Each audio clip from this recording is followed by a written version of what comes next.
I'm Pickle Rick!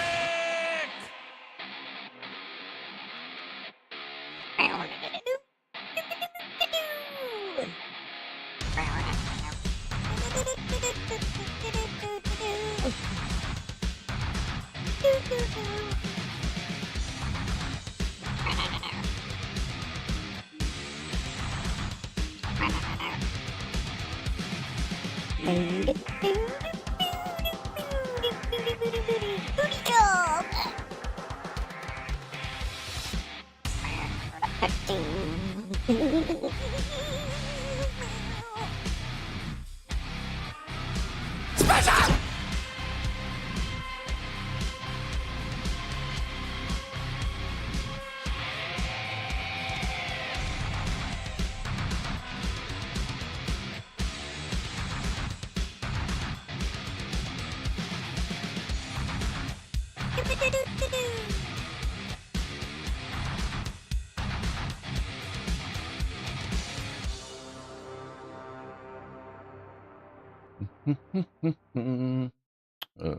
Button.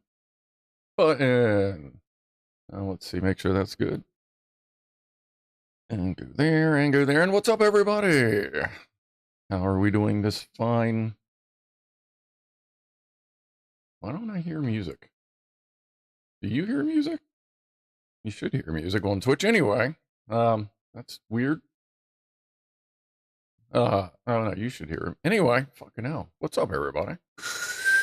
We have some of the early crew in here as usual. Mr. A-Cake, Joe Russ, Zapped, Sparky, let's see, Pancake Man, Lock Watcher is here, Red Dwarfer, Celtic Engine, what's up, man? Been a minute. Glad to see you around. James Randolph, Mr. S is here, Rusty B, Maurice Walker, Fama, what's up, buddy? Big 8 News, the Pianoman is here, Chris is here. What's up, everybody? C2S, Graham Shaw. And I'm sure we'll be getting a pile of people here in a couple minutes when Clive does the read. So we will save our beer until then. So for now, why don't we do a quick toast to everybody that's here currently. Cheers. What is printing? Oh, well, I guess we'll address what's printing in just a moment. What's up, Naismith, 6F6G, Jacques Attack, Demonix, Dave, Grant Rennie, thank you, Clive, for the raid. How is everybody? Let everybody filter in for a second, and then we'll do our big toast. But I guess while they're here, let's do another quick toast. Cheers, everybody. David, a reader. What's up, buddy? I don't know if you know that you are now over here or what. Rob's dude, Scroof. What's up, buddy? All right, seems like everybody's settling in, so let's do the bigger toast to everybody. Crack this sucker open. And this is, this is all they had at the liquor store, which is still the good stuff. It's still fine, but this is like the good stuff. Angry Orchard. I managed to, yeah, we'll talk about that in a second. Anyway, cheers. Oh, and there's Cyberlight with a stretch. All right. A drink and a stretch. Oh. All right. So, yeah, yesterday was fun getting out. Realized I was out of beer, so finally had a reason to, like, get the work van finished, shoveled out. I had already cleared it and dug a little bit out. So I did what most dudes do when there's a foot of snow in front of them. Yeah, you just rock back and forth 100 times. Started to move it a little bit, finally got it stuck, and then I got to the point I had to use... Wow, that is loud for me now. I got to the point where I had to use my 8-pound maul axe. You know what a maul axe is? It's basically a big axe, but on one side is an axe head, on the other side is a fucking sledgehammer head. So I use that to get through the ice, because it turns out the ice is about 3 inches thick now. Love it. Skull me. Too early for me to drink in a bit, though. Hey, no problem, man. Take your time. Do it chill. Do it whatever. Oh, no, yeah. Finish your coffee, dude. That's fucking important. I just finished my coffee. But yeah, back and forth. Finally got it out. And I had about 10 feet of shit to get through. Finally got it out. Drew up the liquor store, came back, went to slam it back in. got stuck again, and then my fucking neighbor came out and helped me for a minute. Got it back in. And now he's, I don't know, that guy's fucking pissing me off. This is the guy that, like, you know, mows the lawn for me every once in a while. He is just totally fucking flaking out on everything. He was the guy that was supposed to get me salt. Well, today he's like, hey, I'm gonna go buy you some salt for $25. I'm like, all right, cool, 40-pound bag. And then he hits me up later, hey, I went out and picked up two 30-pound bags, but they were $30 a piece. I'm like, nah, man, fuck this. Every fucking time he wants to help me, it always costs a little bit more. So I'm pretty sure he's on fucking drugs at this point. So we're just about gonna stop having him do anything except mow the lawn, because I'm tired of just dealing with stupid with him. Demonics, I saw a video of some guy using a flamethrower to get rid of snow. Oh yeah, no, I've considered it because I have unlimited access to propane as a forklift mechanic.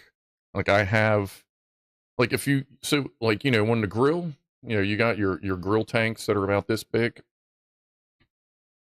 Oh, don't worry, we'll have a VertoThermoWhoofle here in about 5 minutes.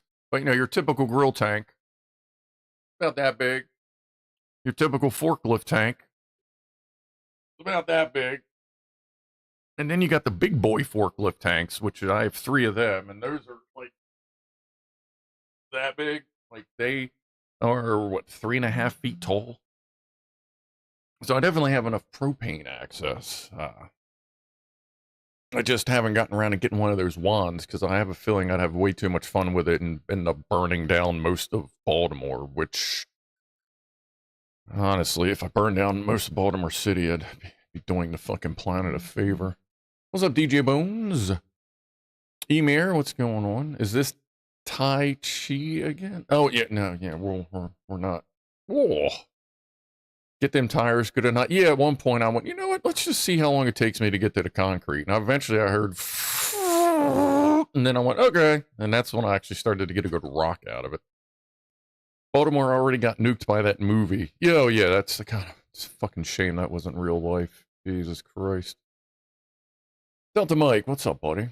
Just saw you were in here. Everybody else, if I know I'm missing a bunch of people.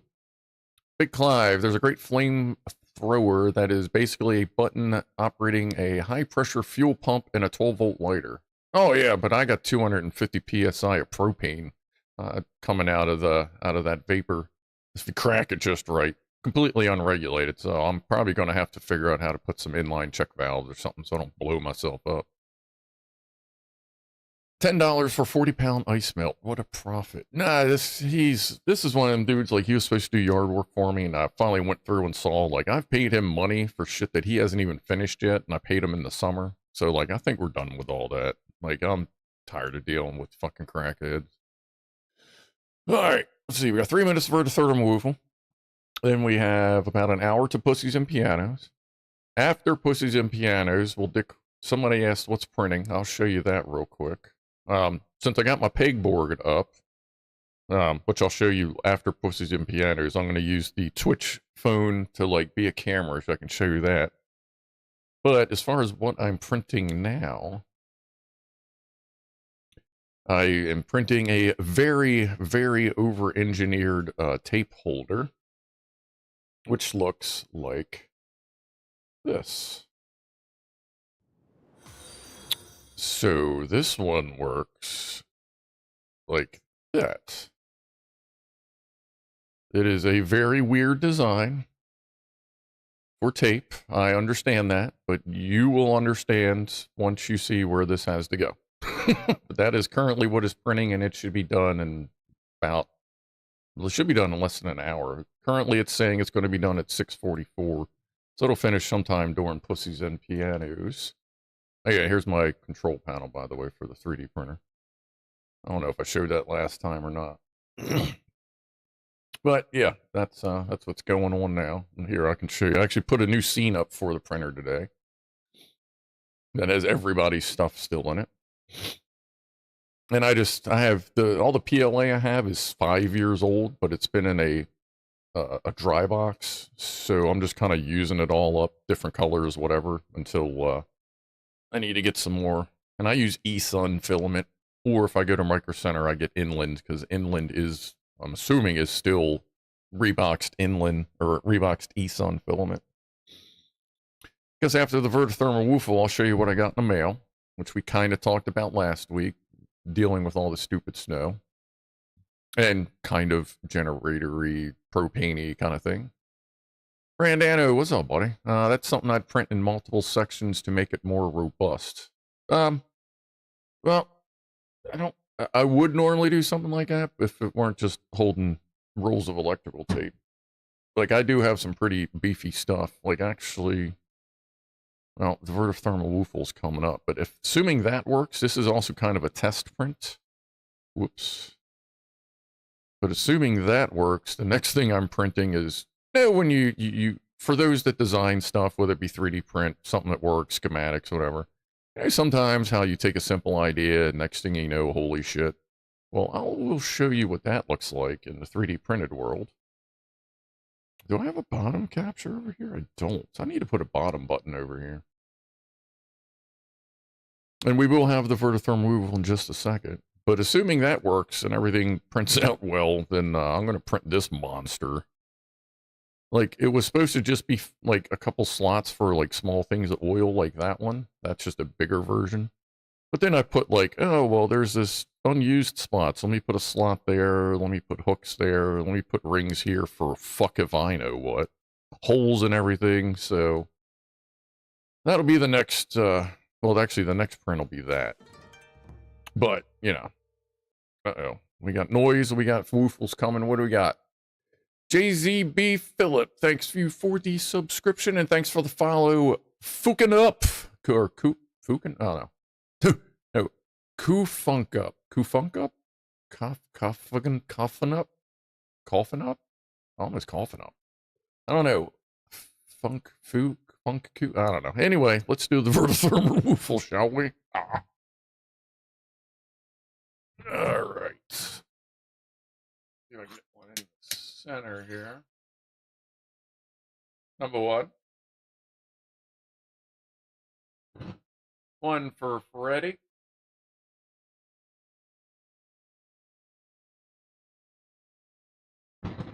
Set chat on fire.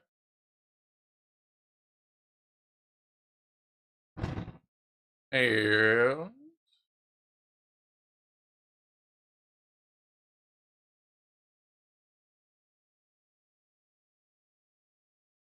ooh, good balance. Good balance. That was a pretty good one. Pretty good water to soap ratio. It's a shame that I literally have like probably half an inch of soap water, well, woofle water left in the woofle tainer. But my next batch is going to have more soap in it. All right, let's see how we doing. Yeah, as usual, cold again. Let's see, how's that doing? That's really cold. Let's see how this looks. Hold on. Cheers. I don't know why you can read the letters almost.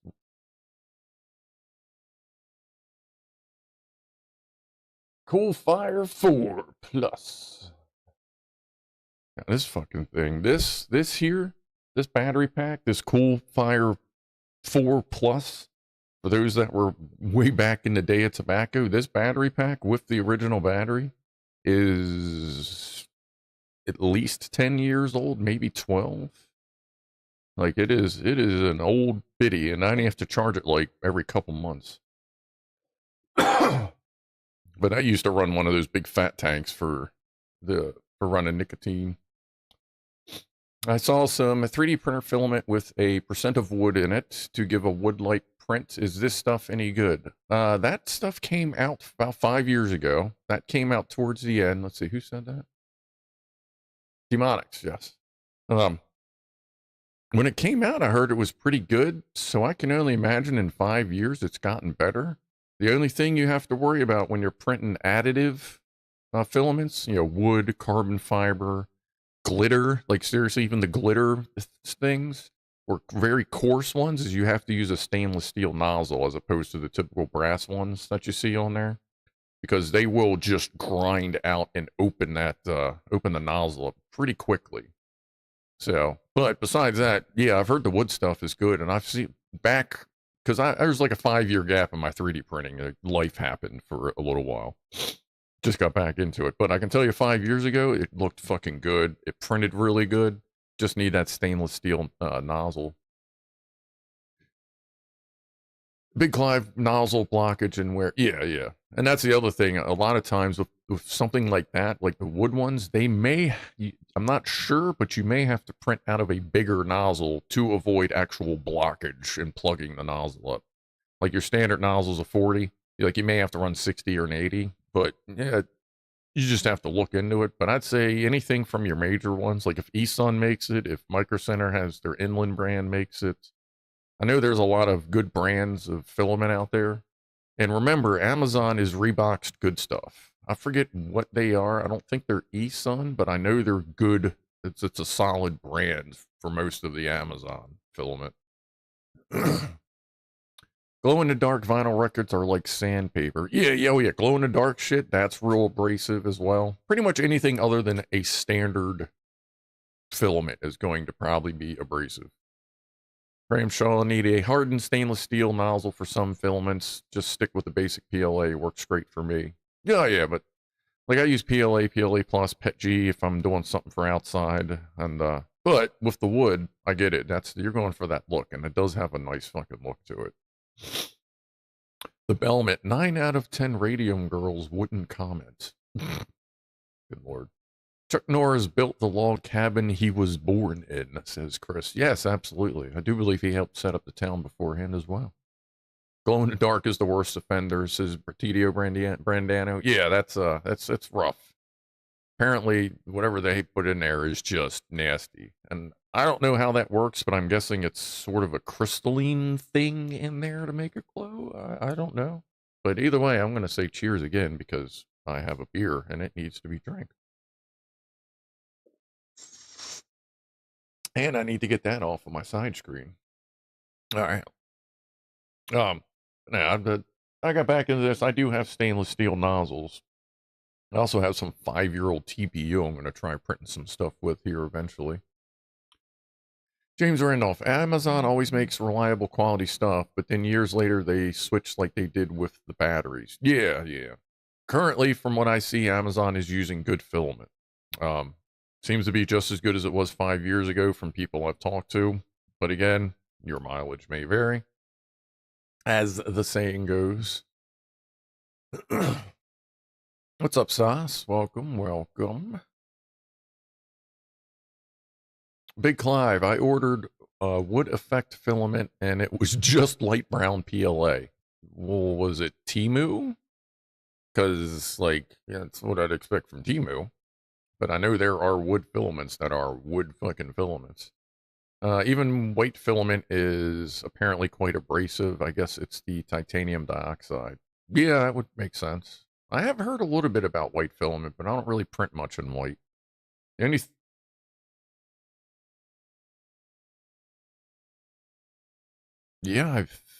there's two things I've ever printed in white. One was a tiny little Buddha that sits on my dashboard in my van. And that was printed in ABS. And then I printed a lithograph. You may not know what a lithograph is. I'm sure some of you know. Fuck, can I even find pictures of that? Let me see if I still have pictures of the lithograph I printed.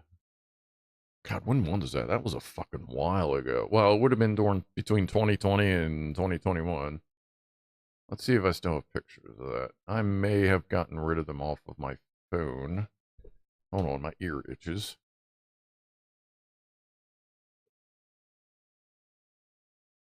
Oh yeah. God damn. Scratch it, buddy. Scratch the fuck out of that. Ugh. Alright, cool. 2021, I think I was too... Okay, I don't have them available. But since I made you sit here while I searched for pictures, I will show you bonus pictures from years ago. Let's see. Where'd that one go I just saw? There's Ronnie. There we go. You'll appreciate this picture.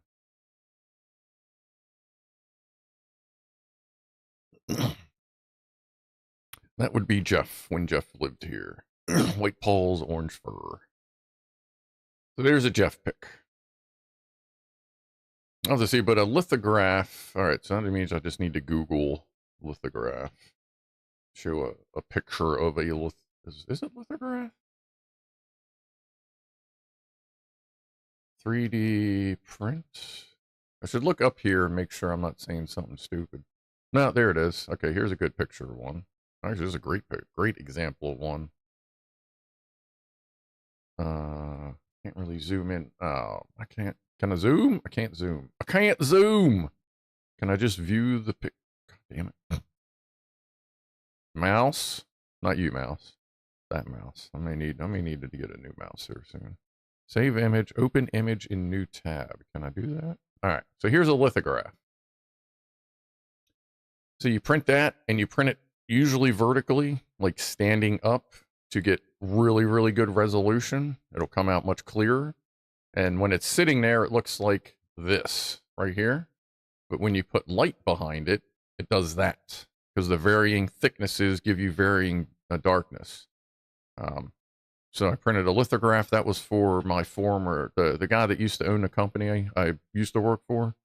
When he passed on, I made that for their family.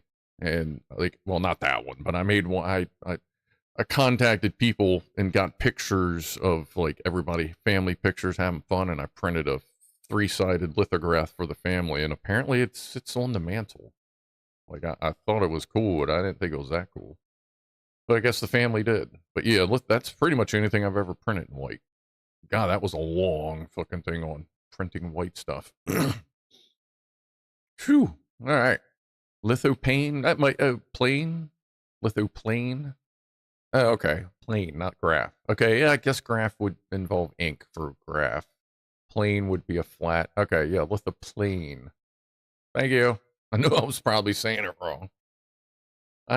Blackwatcher, I have a stack of 4 spools of white. I think I have 2, including the open ABS one. But again, it's been in a dry box, and everything, like, that was brand new when I opened that one, but the green spool that I used to, like, print this, which is a test holster. You can see I put cutouts on it, so I could see where things land, but this is a test holster prototype for my Glock. And that stuff printed great out of the box. Here's the prototype for the lamp thing right there. And if you don't know what me and Clive and everybody's talking about for the lamp, this is what we finished on Wednesday.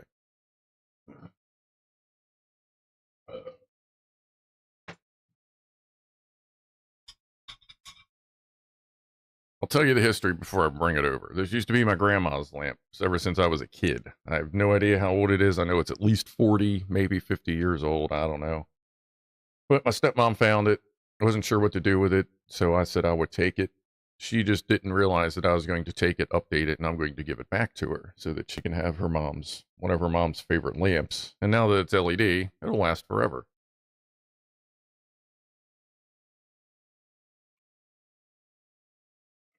There. So that's the lamp, which now has a USB charge cord, and you get the bottom, you get the top, you get the both, you get the nothing. And with both of these on, which is about, see, that's 4 watts up there. That's probably about 5 or 6 watts on the bottom one. With them both turned on, you get about 10, 11 hours of battery life. So with one, it'd probably be a full day. And it does take, and when oh yeah. I did do the full drain and charge on the battery pack. Let me show you that real quick. Let me pull that up. Well, let's see if I can do that and look at chat. Blith Plane 2 or B2 for short. Fama's looking to get banned. Okay. Just kidding. But yeah, let me show you this picture here. I just gotta fix it real quick. There we go. So this was after, oh, no, hold on. That's still dumb. After it charged, this is where we were at. 10,459 milliamp hour battery after it got charged up. And that was draining it down to 2.8 volts. So, like I said, they're fucking Samsung cells, so they are exactly what they claim to be, 2,500 milliamp hour cells. With a little extra, because you ain't going to find that in China. China cells. All right. So there's that. What's up, MacVision? Lithoplane. Still unsure how you will prevent it from overcharging the lamp. It's built, like, Clive did a video on that, Fama. Like, there is that, like, he did the 4056 overcharge myth, and it seems to ring true. As long as you use the module correctly, it will not overcharge the battery. Like, I literally have the same setup on the Jeff light, as I call it. And that can stay plugged in indefinitely, and the battery will never get over 4.2 volts. So I have, like, and that's been going for 5 years. Actually, I need to charge it. Let me show you that, just so you know what we're dealing with here, because that's a lot easier to see.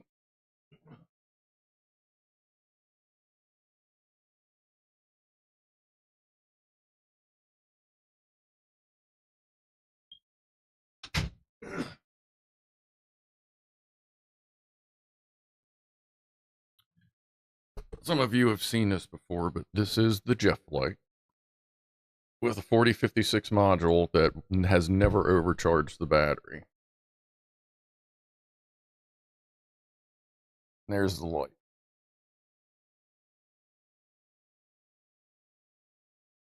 So, and that can stay plugged in with the light on constantly, and it will never overcharge that battery. I don't know if you can see that writing on there or not.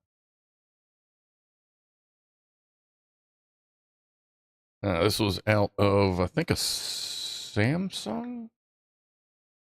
Old Samsung tablet? Something like that. Top of the hour toast. But yeah, the key here, I should say, before I just go away, is if you get the modules with the battery, specific battery output, then it's not a problem. As you can see on the bottom there, how you've got battery and output. As long as you have, like, this style module with separate batteries and outputs, they won't overcharge the battery. And like I said, Clive did a video on that. I do wish they had an option for the 4056s to stop at 4 volts. Oh, I'd love to be able to charge everything I own to like 4 or 4.1 volts. Like, you'd have 18650s that would last fucking decades at that point. I mean, I literally have some batteries downstairs that used to be 2500 milliamp hour Sony cells that are now 1100 milliamp hour Sony cells from 2001, from a 2001 laptop, but proper regulation. Like a lot of laptops nowadays, actually, they only charge, like, you can set the option to only charge to 93%, which is probably about 4 volts. Like my gaming laptop, I've never charged that past 93%. And that battery is 6 years old, and it seems to be doing okay. I don't know that I'd try to run it very long in gaming mode with both video cards fired up, but sure it would last a little while being unplugged. Oh yeah, top of the hour toast shit. Cheers, everybody. Top of the hour. Thanks for hanging out. Is that module you have shunts current when the battery's full? Yeah, it just turns it off. It's got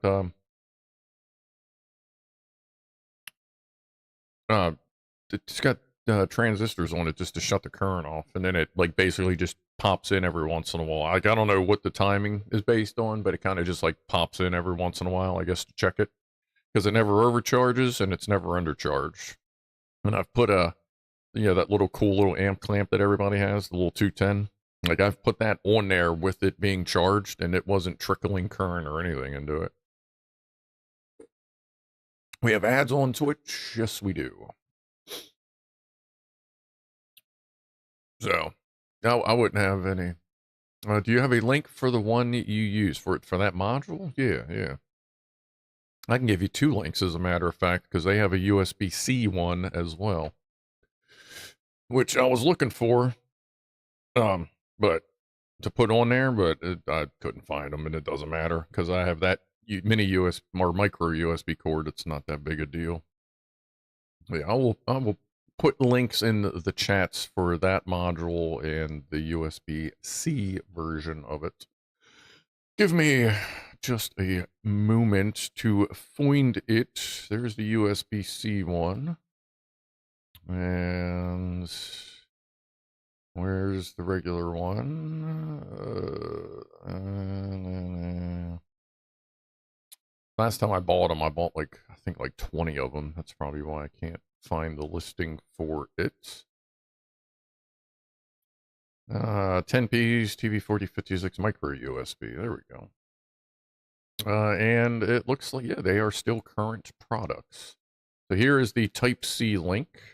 Let me get a share link. That'll probably work better. Copy link. So here is one there. One there. That's for the Type-C. And here is the micro USB version.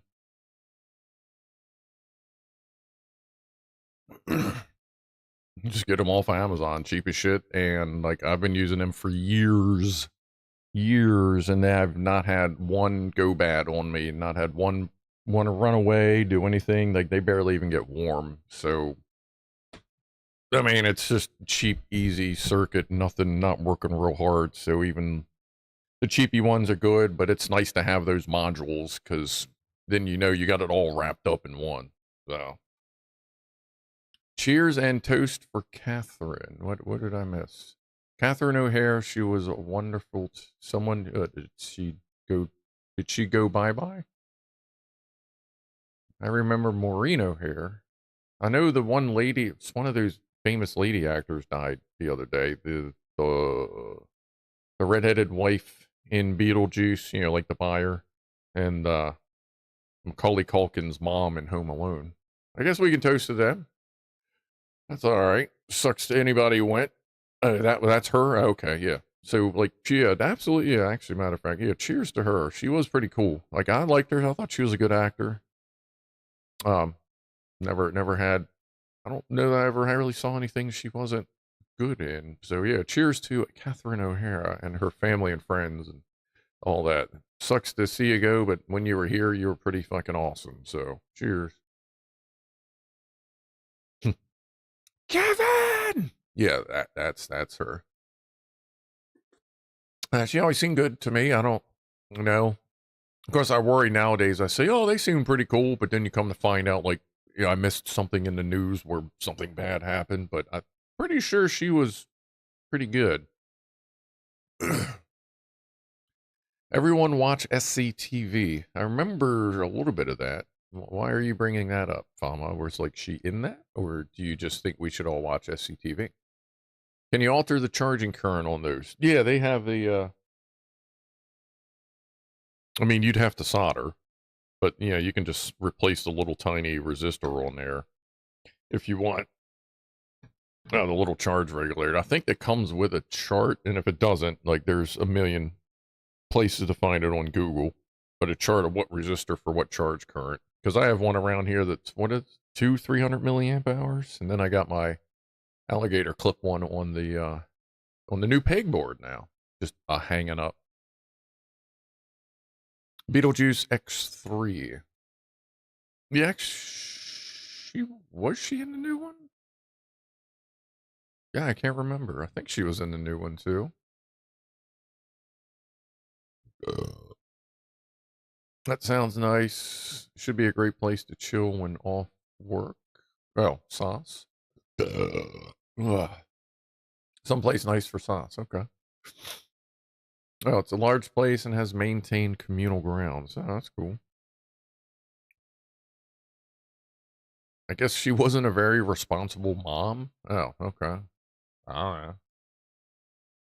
Like I said, like that, and I mean, I don't know. It seems like when people die, everyone does everything they can to find the bad things they did as well. Not saying that's what you're doing, but like that always seems to pop up too. Can't just let people go sometimes. All right, let's see. We got about 25 minutes to Pussies and Piano. Let's see if anybody's outside right now. Oh, hold on, let me just switch to the kitty cam here. Cam low. All right, what do we got? Where are the kitties at? There's Beefcake. Nobody's pooping.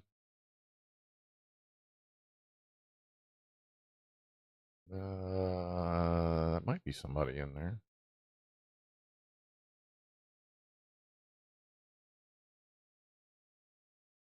There's Ronnie on the bed. The dude was in there earlier. I guess he had stuff to do. All right. Hold your ass. I'm gonna hit the preset button. Yeah, we'll go to that there soon enough. Printer is almost done. Printer has print time left 50-ish minutes. All right, get all that caught up, going up here. Okay. My only gripes, says Sasa, long driveway. It's a dirt road full of potholes, and there aren't too many power sockets. That's what extension cords and fire extinguishers are for. Oh, people are getting, she was the mom at home. God, yeah, sorry. See, then this is what I'm talking about. You fucking can't tell. Like, you can't tell if someone's trying to give a wisecrack or whatever, you know what I mean? But yeah, okay, I get it, gotcha. Yeah. And like I said, I'm just so used to everyone digging up dirt on people when they die that it's just like, oh, okay. How come it feels like someone is watching me? All right, Fama singing.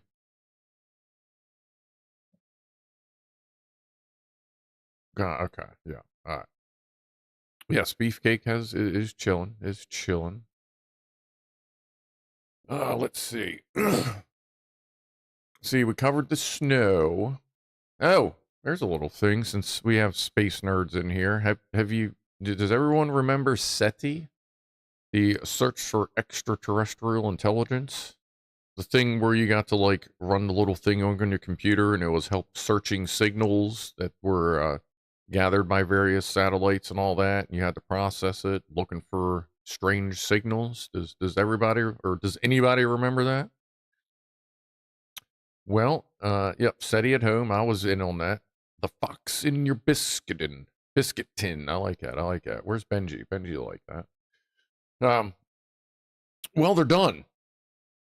They it's actually done because they were getting it from the what is the Arecibo the Arecibo dish. It ran for 26 years total, which I thought it was longer than that, but they said 26 years. But since the Arecibo fell years ago, they stopped gathering information. So they actually, there was a goal finally. And after 26 years, they finally finished all the processing. And in all of that, they found 100, so they said, signals of interest. Of all that, they never found any smoking gun or holy shit, but they found 100 areas of interest. And now part two, which is, since it's only 100 signals, now they don't need us anymore, you know what I mean? They got it now, but so now what they're going to do is as various satellites and viewers, scanners, or whatever line up with those 100 signals, they're going to start watching them every once in a while to see if there is something still there. So they are basically on phase 2 of the SETI project. And like we actually have something to sniff around. Yeah, Delta Engine had the SETI screensaver back in the. Oh yeah, I ran the shit. I ran that for years on my old Packard Bell. But yeah, I was and I had it set for the screensaver. Yeah, as soon as I was done, I left that thing on and just let it chew on code. It is kind of neat to see, like, after all those years, you're like, oh yeah, that was still going, and yeah, it was still going, and it actually got done. What's up, Brian? SETI at home. That was fun. I did that. I did Prime 95 for a while, and then of course modern day bullshit. Fucking mine Bitcoin and Ethereum and Ravencoin and Doge and shit years ago. Cheers. The wow signal. Yeah, they found a few. Like I said, they didn't find anything. Holy shit! But they're gonna sniff around a little bit. BigClive says there will be other inhabited systems, but probably too far away to make contact. I agree. Although some may be advanced enough that maybe they're looking around and they just haven't found this yet, because it's kind of a big space out there for sure. But yeah, I absolutely believe there's other inhabitants out there. There's no fucking way, as big as the universe is, we just happen to be the lucky ones. Nah. I doubt that. The best kind of bees. Boobies. The protein folding one, I ran a few of those, says Brian. Yeah, actually, I remember that one. I don't remember what that was. I did fold some protein for a little while, too. I guess I did a bunch of those at some point, just messing around.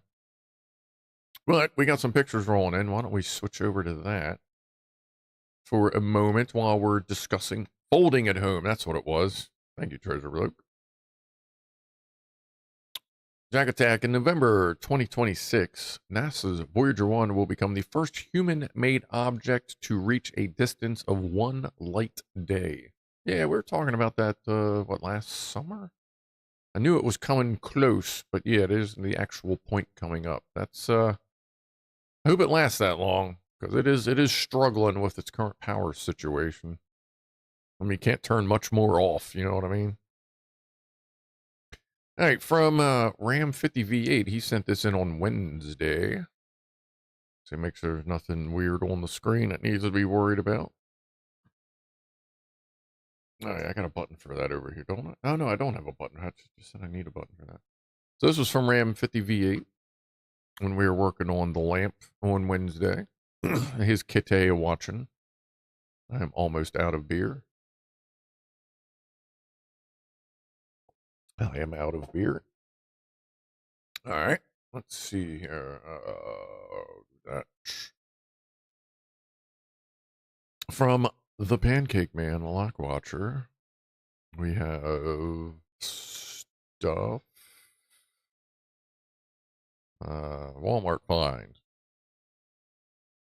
Hatch chili pepper, jalapeno pepper, red pepper, chili pepper, pepper. Yeah, that's yeah, you can tell the taste are grinding those at McCormick's. They make those at the one factory, warehouse, whatever you want to call it, I work at. Some of those. The best days are pepper days when it's just straight up black pepper. You walk through the pepper room. Oh my God, I fucking love it. Half the people in there are like eyes watering and all that shit, but I love it. I love the smell of fresh pepper getting packaged. All right, Locke, let's see. We got all kinds of stuff going on in here. I like the old TV in the background. That's good. That's good. Keeping it real. Keeping it real. We got no zoom on this one. That's why we're not zooming. Old school lathe. I dig it. One of these days, I don't know. I've considered getting like a small lathe, but I'm going to have to clean out since it would seem that my workbench is now up here as opposed to the basement, I may repurpose that room downstairs for storage and like big shit. Like if I get a chance to get a hold of a drill press or a mini lathe or a small-ish lathe, not necessarily like a mini desktop one, but C2S, this morning I was beaten up by a busty woman in an elevator. I was staring at boobs when she said, press one, so I did. I don't remember much after that until I woke up in the ambulance. Yeah, I imagine she would be less than pleased about that. And we got our storage drawers. Lots of good terminal strips there. Scratchy cheek. I don't know why my cheekies are itchy today. That almost looks like something for brazing down there. All right. Shop stuff. Good deal. Father passed away 2+ years ago. His shop still looks like it did when he left. Oh, okay. I was wondering why that didn't quite look familiar. What do we have here? A wilting flower test of a new magical item.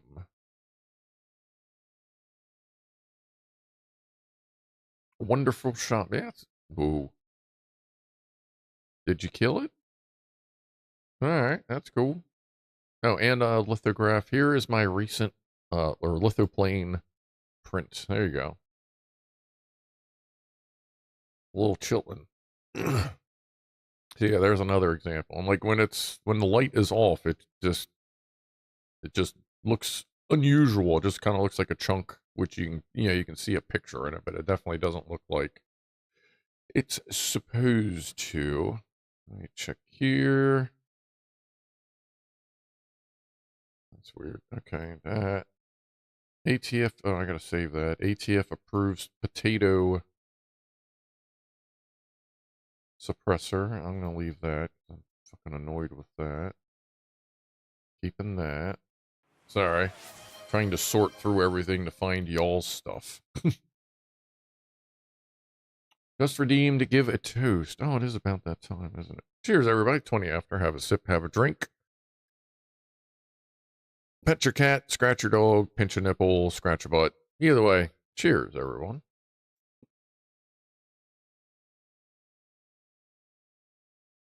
All right, Mr. S. What do we have for Mr. S? Oh, well, we'll just go with the second picture. So we have a pile of cats. Does this have zoom? It does have a little bit of zoom. Really weird zoom, but we'll go with that. So here's from Mr. S. A pile of fluff keeping warm. Dushka, Milo, and Misty. See, we got ears there. We got ears and ears. Like, that's the best way when you see floof, just look for ears. Ears are always the easiest way to identify the floofs. Especially when you have pile o floof. Well, thank you for that, Mr. S. It's good to see the kitties doing kitty stuff. Yeah, don't woofle the floofles. Yeah, don't woofle the floofles. They will not appreciate that as much as you think. All right, I can't look at any more promotions. I ordered fucking $700 in ammo last night, so I think we're good there. Let's see what else we got here. Well, we have our flat cat. Flat cat.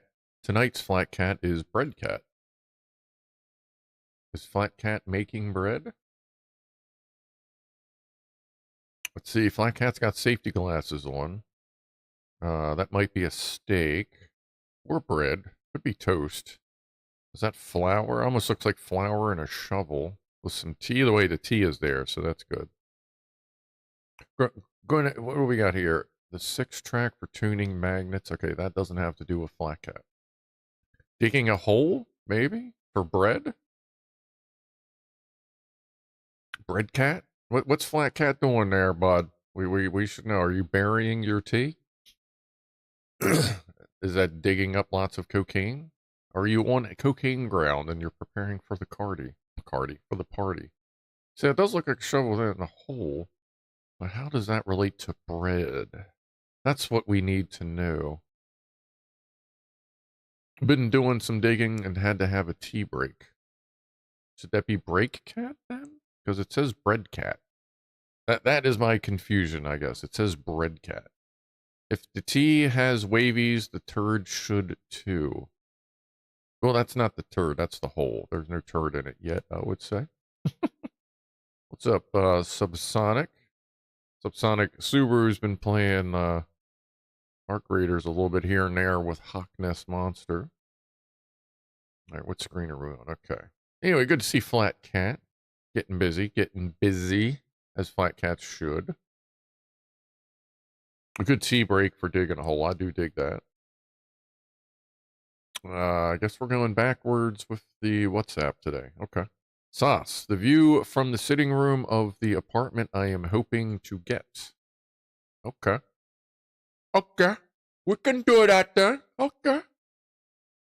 That's a pretty cool view. Oh, okay. So in case you can't tell, that's an archway. I'm guessing that you would walk through because that is a big gas tank there. So for perspective, that's a whole manhole thing there. What do we got here? Rasher, what's up, buddy? Did you say you used $700 in ammo? No, I ordered $700 in ammo. But it really wouldn't be difficult to go through $700 in ammo on a long range day. Especially if you got like a 50 BMG. I mean, that's like a couple magazines for the most part. Oh, that's great. Little walking path there. That's cool. Well, if you're sending me pictures, I'm guessing you dig it, so good luck on that, man. That would be cool if you got a cool chill place to do your thing. I was fingering a Smurf the other day. From Chris, we have a cat butt.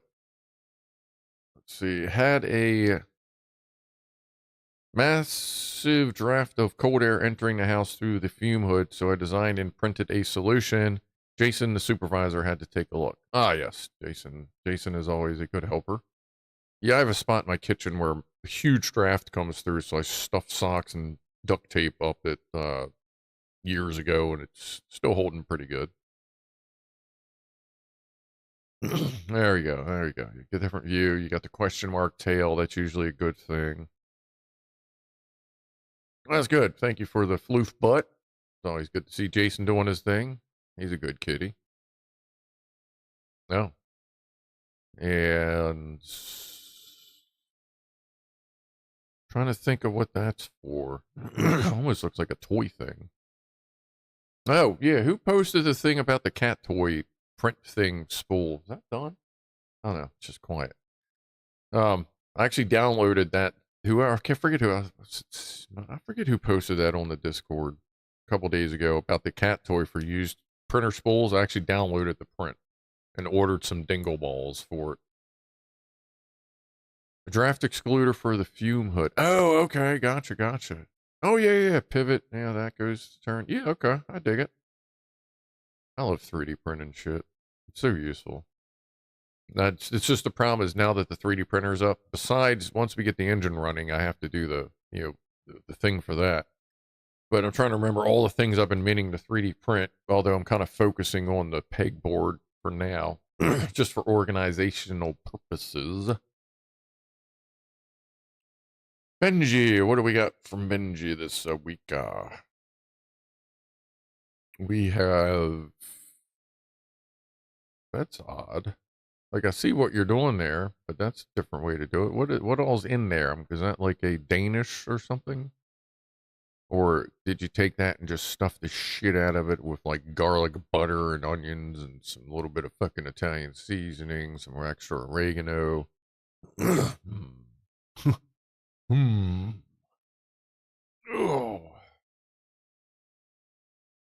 338, that's like an hour. Oh yeah, in 3 yeah, $700. Yeah, that's letting your barrel cool in between shots. No, we got our usual fish and chips and mushy peas. This is from Benji, happy little fox. Back then, I practically owned no tools. That's not the case these days, though. Says Graham Shaw. I have so many fucking tools. These little cranberry-looking things, raspberries, grapey. What the hell is that? What the hell even is that? What are the red things there, Benji? They look like a cross between cranberries and raspberries. Are they crasberries? Okay, now I know they're either raspberries or cranberries, if that's going on. Benji, that looked delicious. What did you wrap and bake in the pastry? Apparently something delicious. Not that, obviously. I mean, you don't want to eat the dog, although that's a pretty doggy. Seems like they probably would be enjoying the snow if they were over here. Oh, cherries. Yeah, it could be skinned cherry things. Could be snozberries, Rasher. Absolutely could be snozberries. Do I have zoom here? I do. Those might be cherry. Yeah, actually, I think those are. Just looking at this one over. Like, just looking at that one there, I'm thinking that's cherries. Kind of feeling like that's cherry. Either way, it looks delicious. Anything red that ends in berry is fucking good. Whether it's cranberry, raspberry, cherry berry, just go with it. Just go with it. Like it's fucking good. So, skinned hedgehogs? No, they're not. There's no legs sticking out, and usually you get a pretty good view of the eye sockets too if you skin a hedgehog. So, cranberries, dingleberries, yes, dry. They could be dingleberries, though I would expect them to be a slightly browner tinge. Cherry dump cake, cherries, cake mix, and butter, says Lockwatcher. Okay. Either way, I would eat the entire ass out of that. No, not that. Fuck that. Not the other thing. I would eat the entire ass out of that, not the other thing. I gotta watch my timing on that shit. Skinned hamster, says Emir. Nah, not too small, too small. Even the babies. And plus, you figure when the babies are so small, you skin them, they're just going to fall apart. So, DJ Bones, a lady update. Oh, those are looking healthy. Those are looking good. Good color, good form on the leaves. No weird coloration in them. Let's get all up in there. Yeah. Those are looking good. There's slight tippage there. That's not that big a deal. I think that's nitrogen deficient, but it depends on where you are in the cycle. If you just switch to flower, then that's fine. But those look like they're probably still in the veg. But either way, those look pretty good. Those look good. They look good. Tank number 2, Gorilla Glue number 4 just popped. Oh, I love Gorilla Glue. Oh, yeah, look at that. Look at that. Can you see that? That little guy right there? Oh, there's one right there. Okay, cool. Good luck on those. Appreciate the updates. Who's the Barrett? What Barrett? Captain Barrett?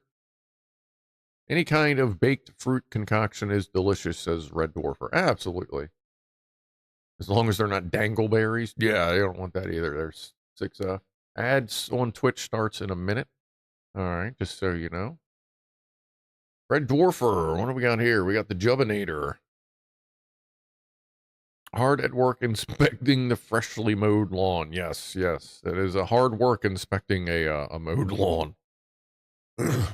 Official Jub's seal of approval granted. Well, very good. I'm glad he approves of your lawn work.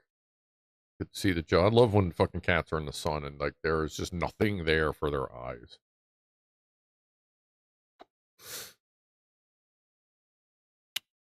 Plastic glue, home repair, specific use. I have all kinds of. I'm going to have to restock up on some of my glues for the 3D printed stuff. Probably basically something like that, but I usually get like a plastic epoxy kind of thing. Worked really well on that toolbox I printed for work that I still have 5 years later. Poor Mr. Bumble got blown onto our deck during a nasty squall. Refused to hop off my hand until he was dry. Yeah, I get that. He's warming up. Bumblebees are usually pretty chill. That's cool. I'm glad you helped him out.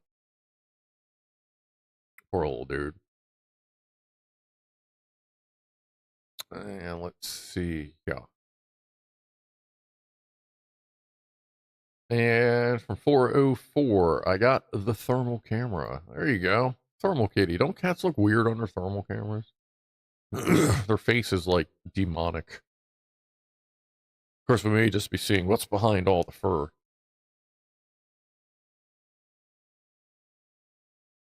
Good to see Thermo Kitty.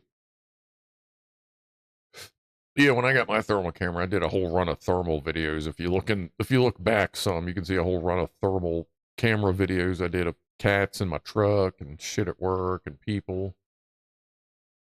think that's it there. Oh, Jeff Lee. What do we got? Pasha the Pomeranian in between guard patrol. Hey, the puppers. Snoozy pupper. That's good to see. Working hard, working hard. It looks very fucking fluffy soft, too. That fur looks really soft. That's cool. Thank you for that. Thank you, thank you. An Audible ad. Oh, yeah, Audible exists. That's right. All right, let's see. Let me make sure that's... wait, we got one more from Locke. Here's a video of a mirror ball that I found on a Menards special.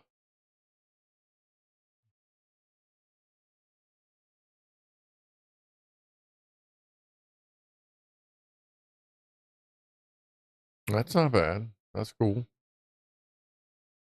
How much was that? Oh, Menards special $4.99. Even has a Bluetooth speaker. Holy shit. That's cool. I mean, obviously, I don't know that I'd put like actual music through that, but that'd be cool for some like light ambient music. Just kind of playing through a hidden speaker. That'd be cool. Good find for $5. Pianoman is opening a beer. Well, you should do that. Beer is good. Looks like we're all caught up for the moment. From everybody's stuff. $4.99. What a steal, says Mr. S. Hell yeah, that's a good fucking price. That would be great in a 70s sci-fi TV show, says Emir. Yes, something like that would be good. Did you add an electric cricket to the lamp? No, I did not do that. I would not do that to my parents. Other people, yes. And I have left them in people's houses before. But not my parents. I'm not going to drive them insane. Oh, it's about time for Pussies and Pianos. How's the 3D print doing? 3D print is... Before we go to Pussies and Pianos... Find the fucking screen here. There it is.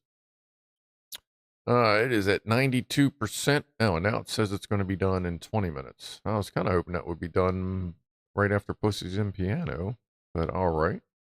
Well, either way, once that's done printing, we're going to try using a third, an eighth, I guess, camera. I'll show you the progress of the pegboard. That's only been up since last night, I think. Yeah.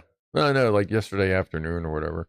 But I've already put a bunch of shit on it, and I'm just printing shit like mad to catch up. Rasher says, at a recent job interview, I was asked if I could perform under pressure. I said no, but I can do a pretty good Bohemian Rhapsody. Nice. All right, we got the ads through on Twitch. The ball can be removed, and then you have a rotating output shaft. Aha. Word. All right. Let's go over to Pussies and Pianos with Pianoman Rob. I'm going to go grab a fresh beer and a little snack. And then I shall return, which means we have to pause the music on Twitch. Pull Rob up here. Don't play. There you go. Let's see. Make sure that's framed up. That is. And there's Poofers. All right, folks. We're going to switch it over to Pussies and Pianos for a few minutes. And I shall be back shortly. Enjoy.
Shit. Sorry, wrong button.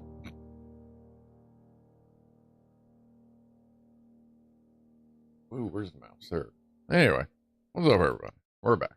Are we back? We're back. Okay. Thank you, Pianoman, for those. And with a fox in your biscuit tin, if you happen to still be listening,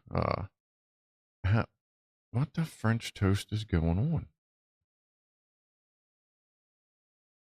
All right, son of a bitch.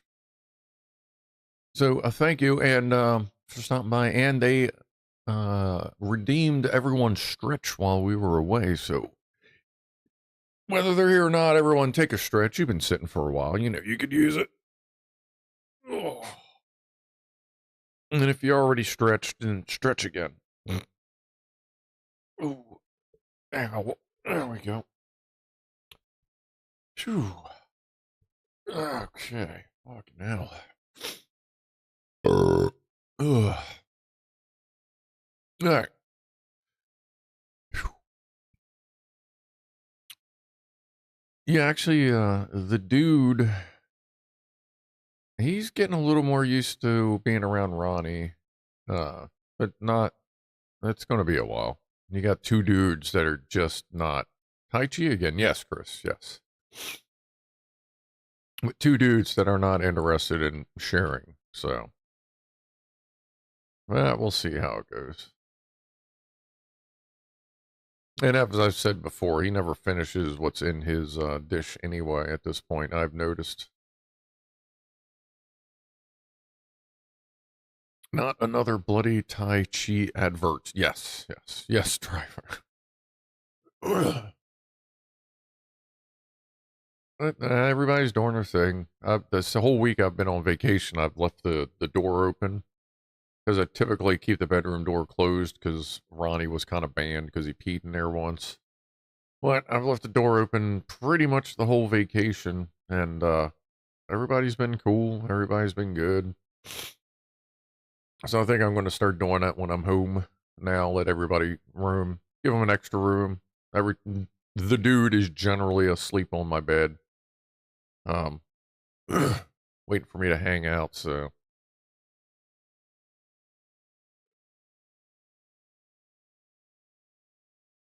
but we'll see how that goes. Oh, and the $700 in ammo. I did say I would kind of explain that. So let me see. Oh, so $700. That was 40 rounds of 175 grain federal premium gold medal OTM crucial, or what is that? Critical strike. It's like their own brand of match bullets. 200 rounds of 68 grain federal gold Sierra Match King, 50 rounds of Black Hills 5.5677 grain Match King, which is the exact same stuff as the Mark 262 Mod 1-C ammo that they supply for the military. 20 rounds of Black Hills 308 ELD Hornady Match King, and 300 rounds of Federal 9mm HST Law Enforcement 124 grain rounds. My next order will be bulk 5.56. I just need to get to the range with the different stuff I have and see which is the better stuff for the range. Because I have a few different rounds that are all around the same price, but we'll see which is better. It's a run between PMC X-Tac, Winchester, and Fiocchi for my 5.56 range stuff. Everything else I have is military, rounds with just meant to get business done. T-ads? T-ads. Better than getting T-bagged for an ad. Delta Mike. Yeah, what is up with, no change, it's down. Oh, Tina's not doing well. This is Delta Mike, I was not aware of that. That sucks to hear. Whatever happens, it happens peacefully or something? What shift pattern do you do at work? Generally work like 6 to 2. 6 in the morning, 2 p.m. Was that good big for the buck? Was that I good big for the buck? What are you trying to say there, Cyberlight? I started a band called 1023 Megabytes. We still haven't gotten a gig. Nice, Rasher. Subsonic Sunaru. I guess I am old school. I shot fed and hunting rounds. Match grade is for the consistency you need for competition. If it's less than 1 MOA, it's money down the drain. Yeah, that's why I figured you find what runs really well through the rifle when you get to the range. Put some of that through, make sure everything's dialed in. Then you find your best range ammo you can. You deal with its MOA, but if you know it's a 3 MOA and it's still centered where you're pointing, yeah, you're still getting it done. You're still running the rifle. You're still getting trigger time with the experience. That's the most important thing. Check your shit with the good stuff when you go.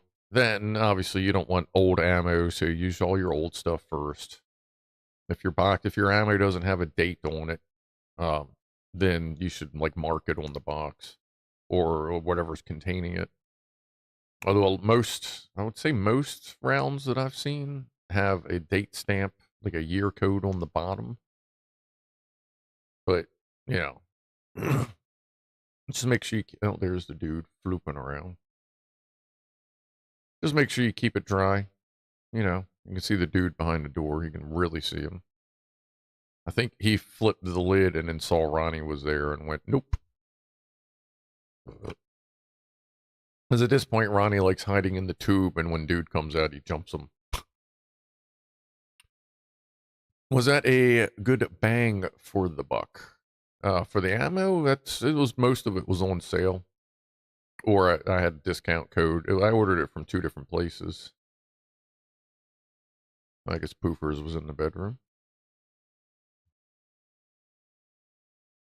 But I have as we've discussed before, I have my quote toy account. I have basically $40 a week comes out of my paycheck and goes into my toy account. Which lately, that was the account that was saving up for a nice computer, but fuck that. Like, I ain't worried about it at this point. But that account is now basically an ammo account. So as soon as I get another $500 saved up, I'll order 1,000 rounds of something 5.56. The bang is still to come. That is true. Yeah.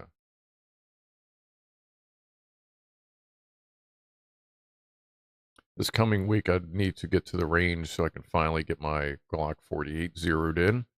It is complete. It has been modified to completion. Everything is done with it. It now has a tungsten recoil spring in it. The back hollow space in the grip is filled with tungsten weights and tungsten putty. It has the maritime firing pin spring cups in it so that it can fire if it gets super wet.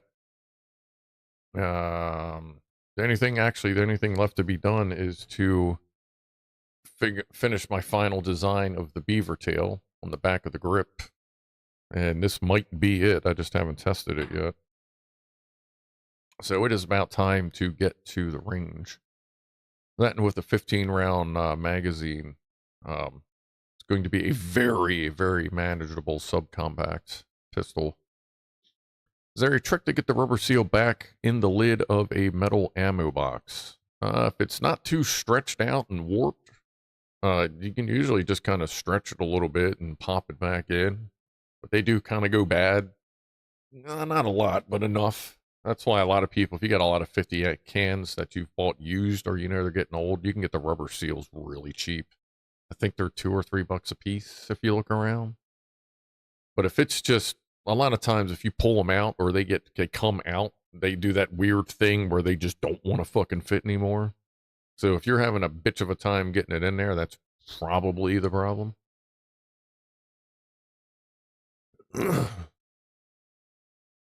My shit comes in tuna cans. Tuna! Is there a trick to get the rubber? Okay, yeah. What about, yeah, we got that covered. Okay.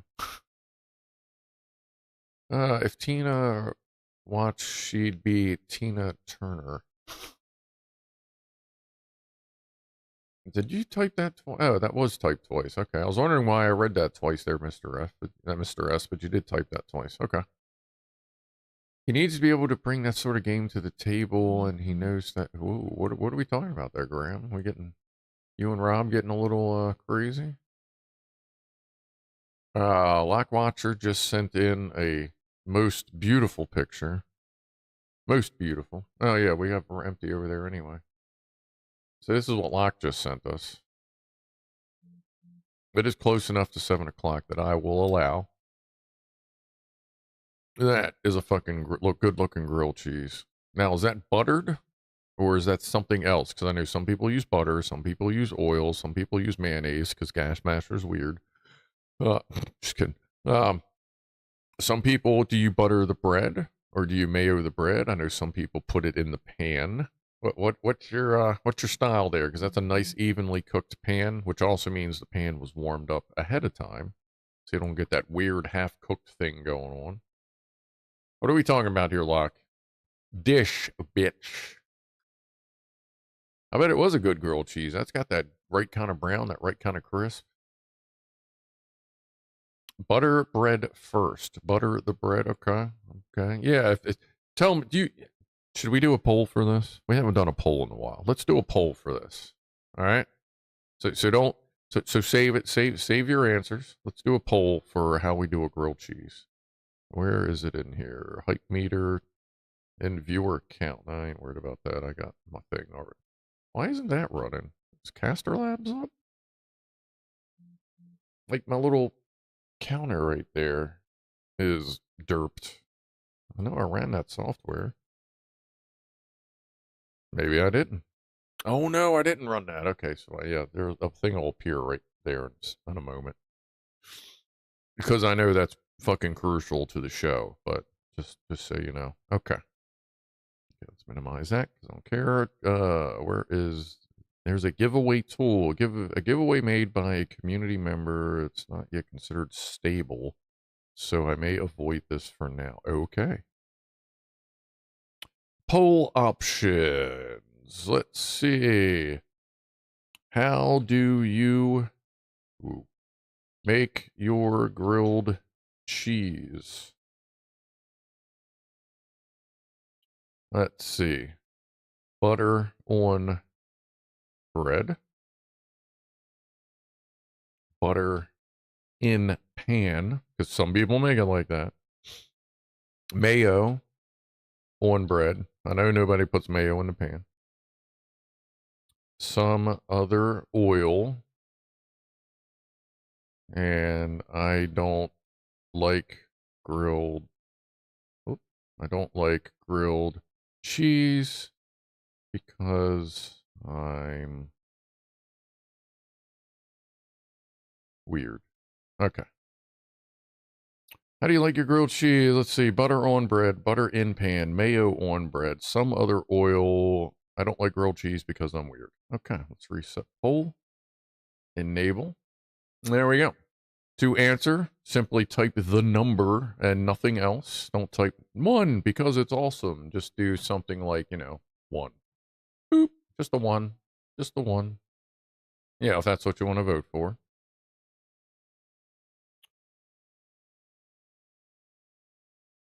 And we'll see because, oh, where do you go? James Erndorf, my wife just made a grilled cheese and turkey. Very good. I do occasionally put some meat on there. I know the classic is to put ham on there, but I usually put turkey on there because I don't eat ham that much unless I have other meats to mix it with. Not real big on just ham. I'm typing in stereo. Yes, you are, Mr. S. Grilled cheese are so simple but delicious. Better with like sourdough or German Bavarian style bread. Well, yeah, I mean, if you have that hanging around. Almost time to the top of the hour toast. Where is that? Damn, that print is still going. God damn, it's like government funding. It's always delayed. Where are we at with that thing? 15 minutes. Okay. Oh, wow, there's chat. I was like, where'd chat go? There it is. Most people are doing butter on bread. Okay. Do we have any? No mayo people. Like the guy, no gas masher puts mayo on his grilled cheese, which is basically just, oil. Did it just stop? It just stopped. It said it was going to be done in 15 minutes and it just stopped. All right, whatever. Okay. 7. Yeah, I don't know if 7's going to quite work. Yeah, that is top of the hour. Top of the hour toast, everybody. Let's grab. Oh, fuck. Let's. Again. Bring a beer in during Pussies and Pianos and forget to open it. Shit. Top of the hour toast, everybody. Cheers. Mayo makes scrambled eggs. You know what, Delta Mike? I don't know, man. Throughout my years, I have tried so goddamn many different additives for scrambled eggs to make, super fluff, super this, super flavor, super that. And I'll tell you what, I've tried, probably dozens of recipes for scrambled eggs. And you know how I make them now? I just crack the eggs right in the pan and stir the shit up, put a pinch of Old Bay on them. I've yet to find a scrambled egg recipe that alters the flavor or consistency enough for me to consider it like worthwhile. So I just do eggs, pan, a little bit of fucking Old Bay, stir that shit up, call it good.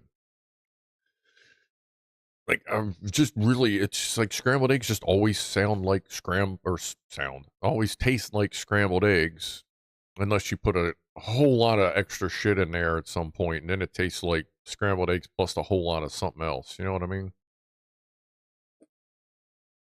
James Randolph, mayo is oil and eggs. Yes, it is. So it's basically scrambled eggs if cooked. Well, I think the proportion's a little off, but yeah. I get that. Probably why mayo doesn't seem to do much for it, in my opinion, anyway.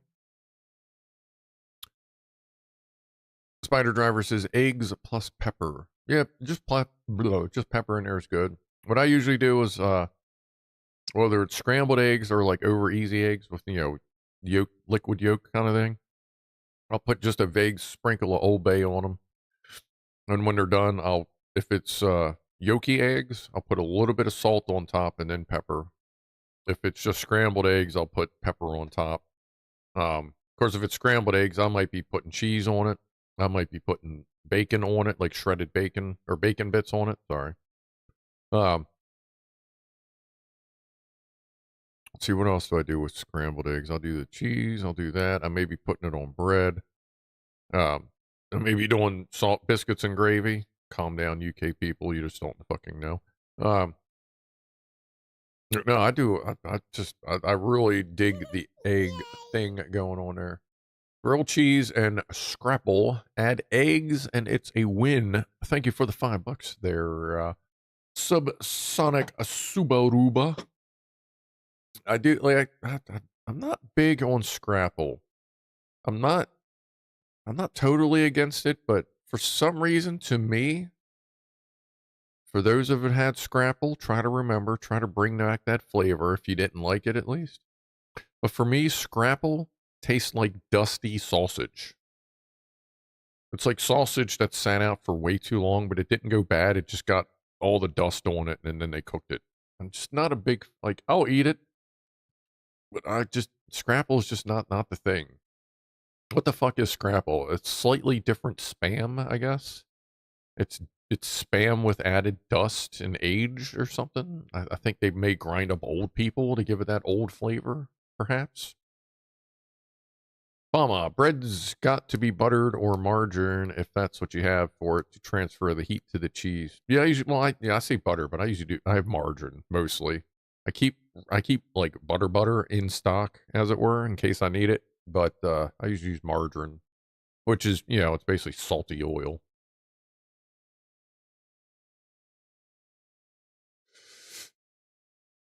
Delta Engine, salt, pepper, maybe brown sauce. I've also used garlic on your eggs. I will occasionally put some garlic on the eggs, just a little bit of minced garlic in there if I know if it's going to be part of something bigger. But just eggs with garlic is a little weird to me by itself. Eggs are pretty boring unless paired with cheese, bacon, and Marmite, says the Bellman. Yeah, I'm gonna try to do the Marmite thing here soon because I just figured out where I put it. So with the Marmite and toast, isn't it toast, Marmite, and baked beans, or is it just toast and Marmite, or butter toast and Marmite? Y'all gonna have to remind me. I feel like baked beans were involved in that. Graham Shaw. Knackered, struggling to see what I'm typing. Old eyelids are getting pretty heavy off the bed. Catch you next week. You have a good evening there, Graham Shaw. It is getting a little late for you. I know you got to get up in less than 6 hours. C2S, is it one of those things that started as a cheap thing that is expensive now? What? Which one is that in relation to? Eggs or Scrapple? Red Dwarf or also Scrapple is spam that fell between the stove and counter and they forgot it for a decade or two. Yeah, pretty much. Pretty much. It's the spam they put in the back of the warehouse and then they just forgot it was there. And somehow it didn't go bad. It just got dusty. Velvet garlic is good, but not for breakfast unless you want to piss off your coworkers. Yeah, fuck them. That's fine. They can deal with it. Trust me, coworkers bring in some stinky food sometimes too, so they can deal with a little bit of garlic breath every once in a while. All right, where is the bed temperature? Bed temperature is currently at 46 degrees. All right, wait till I get to about 35. It's funny when you're using those, the borosilicate plates. I remember the name. With the little coating on them on the 3D printers. Hey, I guess I should add like a little me in this here. Hold on a second. I just forgot. I should add a little me in here. Hold on. But yeah, what's cool about that is as the print cools off, you'll be sitting here and when it's usually 30, 35 degrees-ish, you'll hear this little and you're like, hey, what's that? And it's the print popping off of the plate. Here, let me see if I can. Oh, wrong way.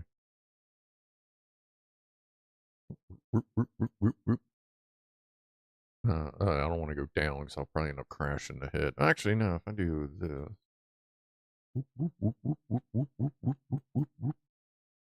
And down a little bit. I'm going to forward one more. Yeah, I've done that. I've dicked around with this before and crashed ahead before into a print. That's great. All right, let's see how the survey's doing. We have 14 votes for butter on bread. We have 1 for mayo. Oh, no, butter in pan. Oh, we have 1 for butter in pan. Okay. I did that when I was like way younger until I realized putting it on the bread seemed to work better for me. No mayo on bread. Nobody uses any other oil. And 3 votes for 3 weird people. Okay. Oh, yeah. I'm supposed to be adding a picture of my dumbass in here. Let's see. Boop. Oh, wow, that doesn't work at all. That's going to have to move there. Now that's going to have to get shrunk down. And I guess I can hang out over here for the printer. Lock that in. There we go. Okay. So yeah, we'll let that cool off and then we'll get back to... No, and then we'll see if I can get the camera hooked up, which means I may have to turn the Twitch music off. Well, no, I'm definitely going to have to turn the Twitch music off, but I'll be able to show you the camera and we can test fit this piece together. Yay! And then we'll get the next print started, but we'll let that cool off a little bit more. It is at 43 degrees. All right, what you got over here? Oh, it's done. Yes, it is. I thought for a second he was reading his bed temp. Oh, no, not that bad. Although I am considering getting like a light duty heated blanket because I have a sleep number bed. So between like the air bladder or whatever you want to call it and me, and like the bed sheet is like 3 blankets just to it like the rubbery stuff is just really fucking cold a lot. So I got it insulated so when you're sleeping you can get some air moving. You don't get so much like sweat when you're laying on your side because air can still move. So in those layers I want to stick an electric blanket. Like I said, something light duty, something just to like take the edge off when you first hop into bed. You know what I mean? That, and I want to get one for the couch in the living room for the kitties. I'll stick it under the cushions and boop. What's your number? The number for the show, if you want to use WhatsApp, where are you at? Well, I'll just put it on both. If you want to use WhatsApp or just regular text message if you're in America, 667-290-3538 if you want to send pictures or whatever. There it is in YouTube. There it is in Twitch. No sleep number. You don't like, have you had issues with sleep number? Because mine's pretty good. My sleep number is 55. Sometimes 60 if the back needs a little more support. Let me pull that back up. Oh, minimize that. Big old grilled cheese right there. That there. Move that over there. Put that there. Get rid of that. A whole bunch of new shit just came in. Hold on. That's somebody else. That's something unrelated. Go over here. Oh, wait. Locke sent the follow-up to the grilled cheese. Just making it look even better. Bottom capture. Zoop. There's the money shot for the grilled cheese. Looking good. Can't zoom in. But it looks like we got good even melt. And the cheese distribution is really even. Like, look at that. That is a really good distribution right there. Let that sit for just a minute just to get the outside to not be quite runny, drooly. And then you just eat the hell out of that thing. Looking good. Looking good.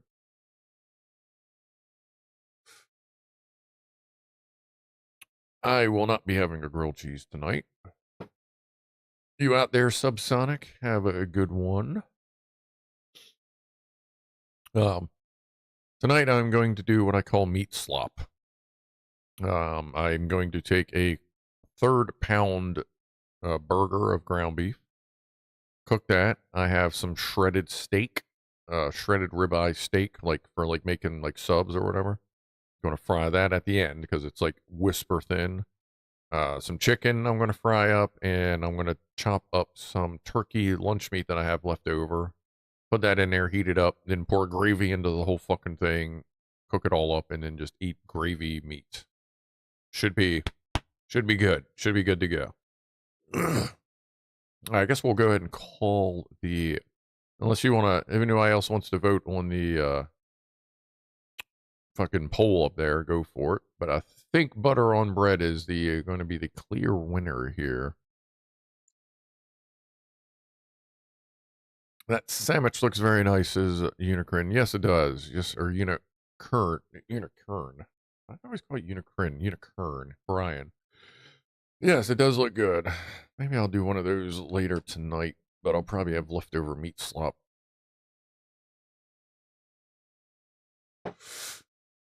Yeah, hell yeah, sounds like a meal. Yeah, I don't figure skip all the sides and all that extra BS. Any other thing I'll be, when I fry the meats up, I'm going to throw some diced garlic in there just to give it a little, and yeah, like various seasonings, but besides that, man, like we're just going meat and gravy. Fuck it. I forgot to grab potatoes when I did my pre-snowpocalypse run.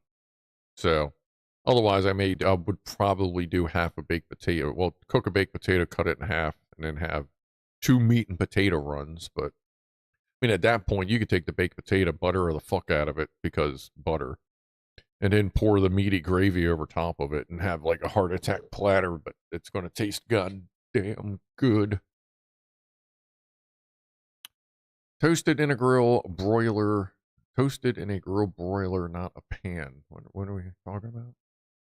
Celtic engine, a grilled cheese really needs to be made with real cheese, not the processed stuff. Yeah, I like to use a mixture of mozzarella and cheddar. I actually have ghost pepper mozzarella blend in there right now.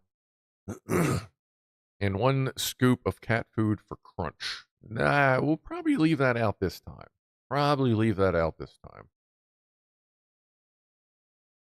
Celtic engine What's a sleep number? Okay. It's a number, and then James Arnold says it's a number used to set the firmness of the mattress. The tagline of the commercial is, "What's your number?" Yeah, basically it's 0 to 100, 0 empty, 100% pressurized, and it is it is a stiff fucking mattress when it's at 100%.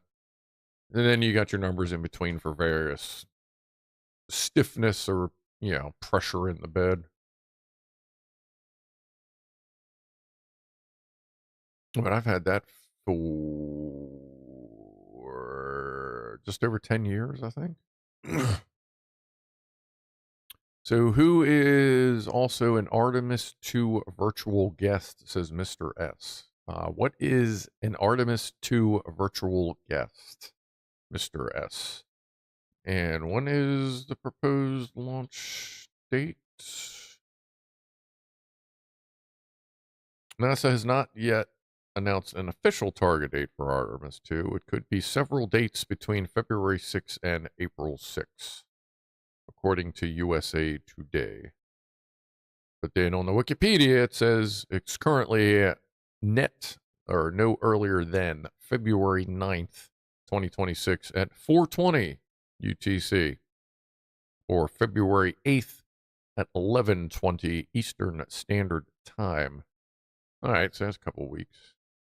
See how that goes. Like I said, I might stream it. We'll see what's going on, how I feel, how much I care that day. Because, like I said before, I'm kind of like, Artemis, yay, billions of dollars to do what fucking, if we wait a couple years, what SpaceX will be able to do for like a few million. But whatever. We gotta dump all our money somewhere. And hey, we got to reuse old stuff from the old rockets. Yay. Ripoff, says Emir. Yeah, it was a good idea at the time, but then when it ended up costing as much as just building a fucking brand new rocket, I'm kind of like, what was the point of this again? Belmont says, my dad says I should have been shot into space. You too. Yeah, pretty sure I've been told that a couple times by my dad. You can have your name in space as a virtual guest. Oh, that's cool. That'll work. Deltic Engine, my custom bed is a sloping bed, and I love it. I would never go back to a flat bed. Yeah, I have 2x4s on the back end of the frame just to tip it up that freaking hair, because I was occasionally getting a little bit of acid reflux going on, but just putting that 2x4 on there, I haven't had it since. Mr. A Cake says, you are welcome to my bed. I'm pretty good with mine, but I appreciate the offer. I'll keep that in mind. Just know, if I fucking knock on your door one day, I'm going to remember that shit. And I'm going to go do naughty things to your bed.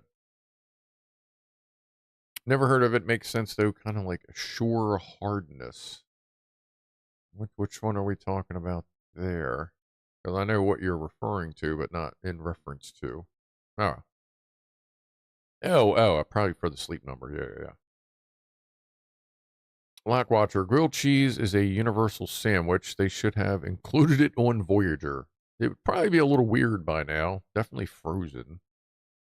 When Chuck Norris jumps into the water, he doesn't get wet. The water gets Chuck Norrised. Yes, it does.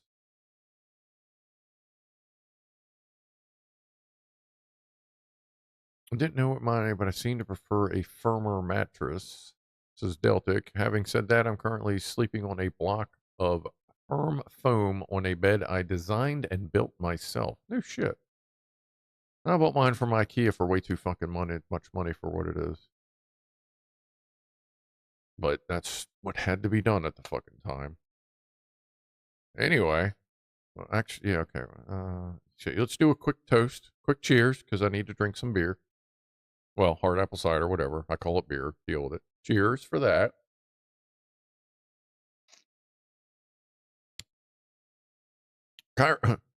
Rasher asks, anyone want any old copies of Chiropractors Monthly?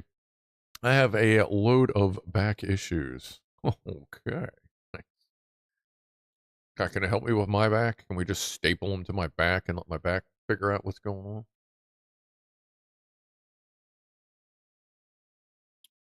what did JMR say? Flick, anything they do that's nice is for large mattresses, both people can set their sides separately. Yeah, that's how mine is. The passenger, well, actually, you're driving. The driver's side, because I sleep on the right side of the bed. The driver's side of the bed is always at 100, just so it's consistent. And like they say, that's a pretty good place to put it, especially if it's not being used. And then like mine's at 55, and mine will change. Like if the other mattress is too low, since it's at 100%, it's like pretty firm, so it squishes mine a little bit to get the general level higher, I guess you could say. And when that gets low, you can actually tell in my mattress too. Okay, so now it's time. Okay. Cheers, everybody. 20 after. Have a drink, have a sip, have a puff, have a dab, do your thing, pinch a nipple, pet your cat. Either way, cheers.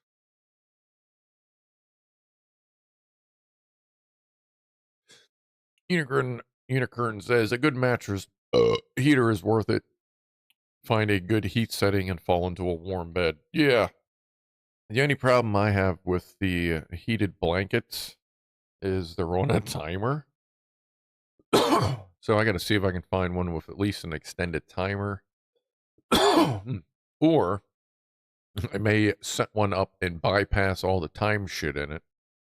Put my own timer on it on a like an Alexa controlled thing, because I'm not going to pay for an Alexa controlled heated blanket because they probably have one. But I have enough Alexa on off switches, including a couple somewhere around here on the shelf, that I may bypass that and then program the timer into Alexa. That way I can be sitting in here and like, probably listening at this point. But at this point of that way I can sit here and have the bed turned on before I get up, because why not? The time waits for no man unless that man is Chuck Norris. Absolutely. I used to send a Chuck Norris joke into work once or twice a week way back in the day when we had to email our time cards in by hand. Every one of them was followed with a Chuck Norris joke for about 2 years. And then we got a whole new system and the Chuck Norris jokes ended. And I actually got comment, I'm like, oh man, we missed the Chuck Norris jokes. I'm like, sorry, you changed the system.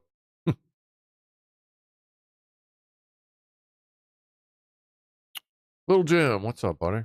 Hey, I just woke up. Thought I'd pop in. Well, I appreciate you popping in. Hope you had a good nap or sleep or whichever you were doing. I know my sleep schedule is almost literally inverted from what it should be in 2 days.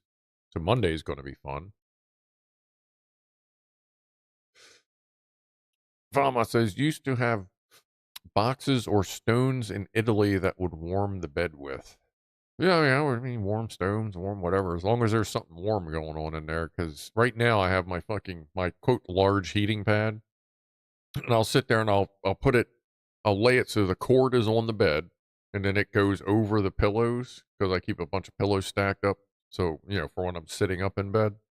And then I'll, put my little hoodie on it to try and warm it up, and then I'll I'll bunch a bunch of the blanket on top of it to insulate everything and hope that some of the warmth gets to the blanket. It usually works pretty good. As long as the hoodie gets warmed up, that's the most important thing. But if I just had whole bed itself got a little bit warm, that'd be perfect. Is it too much bed bad for you? I not that I've noticed. I mean, at this point, the dude, Tiny, well, actually all the cats, they hang out on the other side of the bed. You can tell where the dude sleeps because it's just a big area of white fur. I could change the sheet, give it a day, and there's just this big thick. It's it's get to the point it's almost an extra blanket. Hot water bottles are still a thing. Ask me how I know. Yeah, dude. Yeah, that would make sense there, Delta Mike. If James Randolph, if we are programming the blanket with Alexa, we need to add a thermistor so it can detect when you are overheated. Yeah. We'll see what I can find. But yeah, I'm not going to. If I redo how it works, I'm not going to eliminate safety measures except for the timer. Well, not even a timer. It'd be nice It'd be nice if I could find one and when you fucking plug it in or activate the thing, it just turns on, but I know that's also a safety thing. Because you don't need it to turn on as soon as you plug it in, arc spark, whatever fucking thing. Yeah. But I'll have to see what I'm going to do some research this week, see what I can find. Rasher, thank you for the 10 euros. Been pissing rain here in Ireland and UK for most of January. The flooding was bad.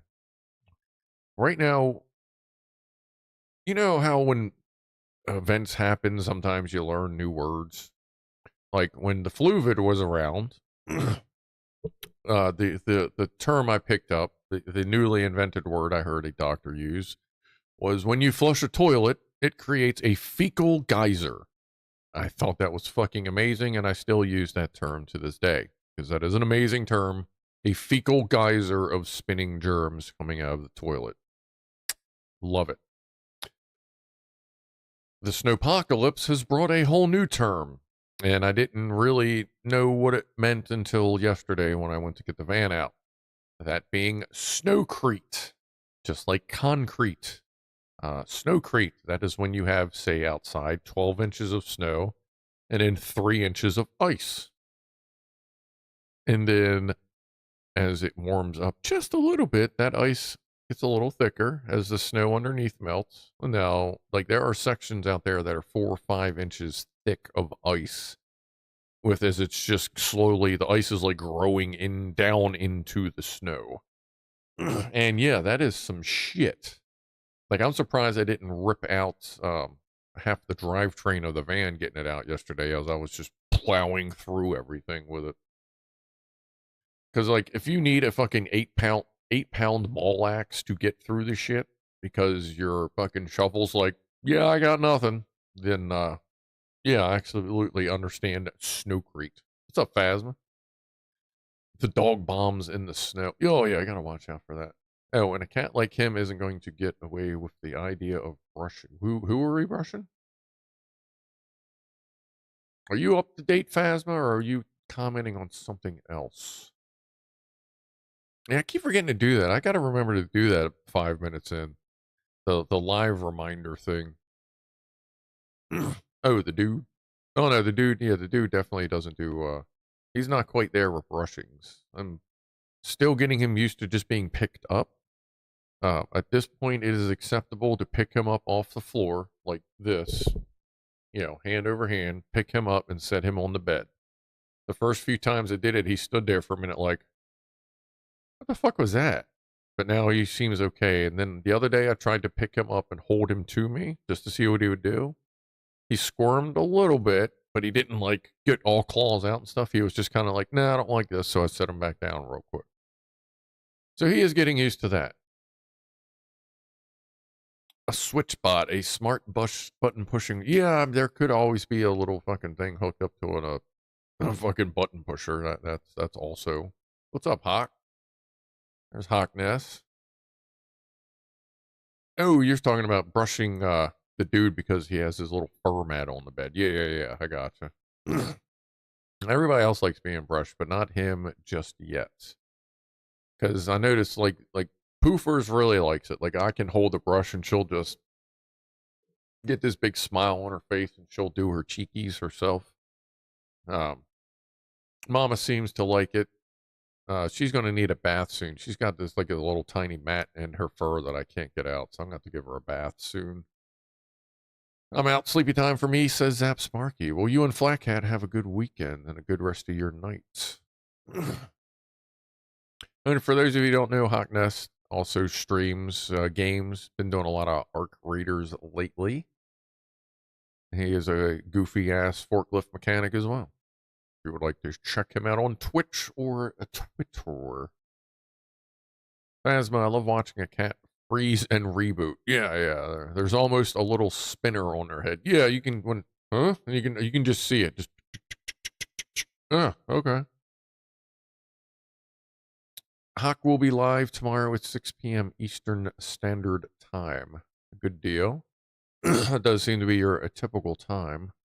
I'm not sure what I'll be doing tomorrow. I may be streaming Vane because we're doing the Kill a Mike me or the Killamite or the Killascruff vein server, Killamike and my vein server, the main vein server as it's called, is getting reset this evening at midnight in about 4.5 hours. So I will be playing that for a little while this evening, but I'm not gonna bother streaming that because then I'll end up being up all night and I need to try and get some goddamn sleep. Jack Attack. Why don't old men like old women ever try to peel apart a grilled cheese sandwich? Ah, lovely. What the heck is with your place, though? Can you ask any neighbors if they've experienced similar? Did something explode, Rob? Something exploded at Pianoman? What? Who? What? There's a whole conversation I'm kind of missing there. All right, we'll go with it. Sparky is out. Where was that? Chat is moving pretty decent on and off here this evening. I don't see anything say Spark. Oh, Zap for Zap Spark. Yeah, I'm thinking Sparks. Oh, with some insulation absorb the vibration. What is Deltic engine dealing with here? Let's go. Let's see. Deltic engine. It seems to rattle my skull in the whole house. I can't get away from it in another room. I can barely function. Uh-oh. Okay, let's keep going.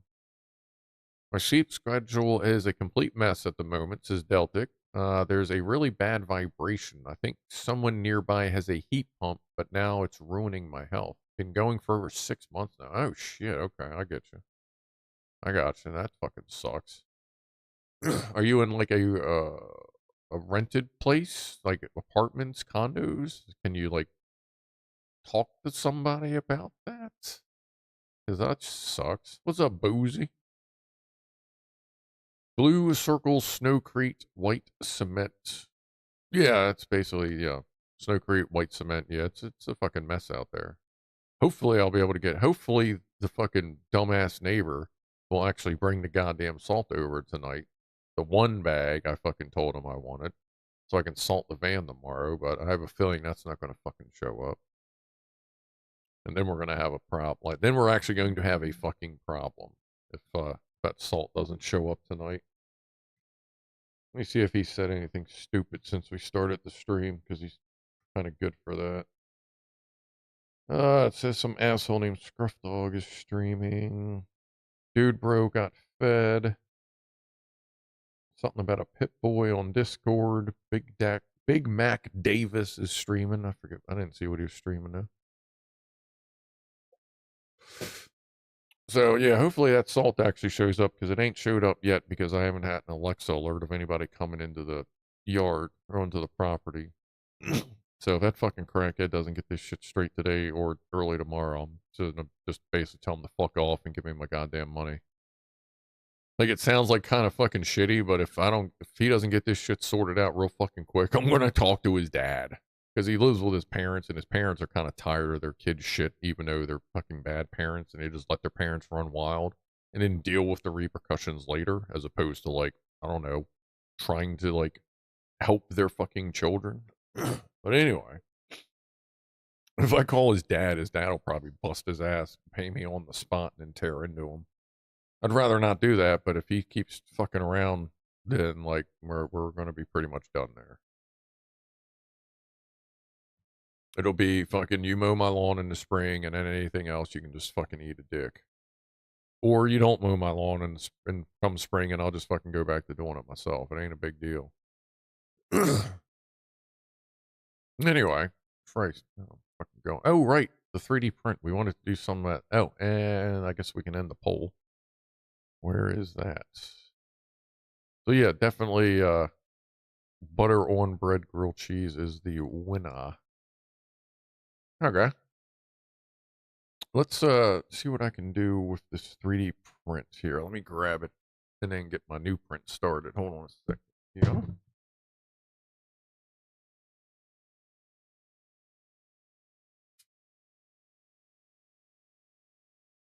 All right. And let's get the other container going. Which one is that? Pegboard, Gerber file, tweezers. Off there, okay. Let's see, so here is the, let me get the support. So, well, here's how it printed anyway. Let's get that off. Rather not get all those little bits of plastic in the keyboard. Those off. I gotta get a bigger trash can in here now because now I have a bunch of plastic stuff I gotta throw away.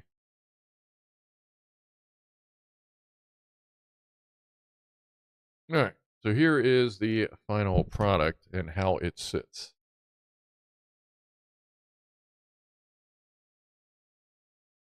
Okay, so that being said, you know what? Let me see if I can just do this with that camera. That's not going to work, is it? Okay. I have no idea what music is playing on Twitch right now, so we're going to go ahead and just call that. For a minute, I will bring back the Twitch music momentarily. But for the moment, we are going to see if I can get the camera thing to work.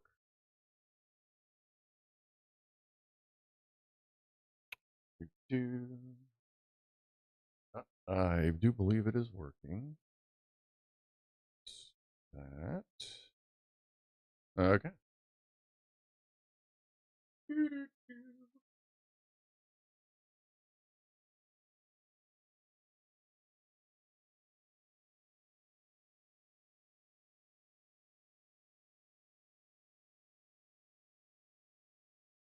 All right. So the pegboard is up. If the camera gets a little skippy, it's because it's hooked up through Wi-Fi, not plugged in. This is my main phone. But there's that. Just over the window because I have no use for windows. There. Okay. There's you. Well, there's you too. Oh yeah. For those that haven't seen the proper angle of what I'm dealing with here.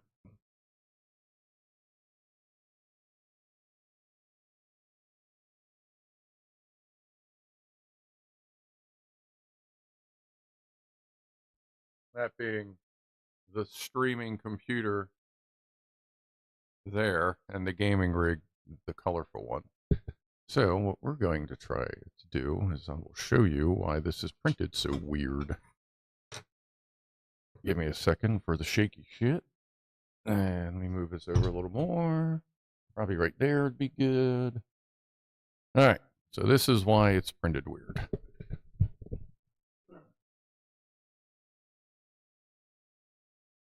Assuming I measured it right.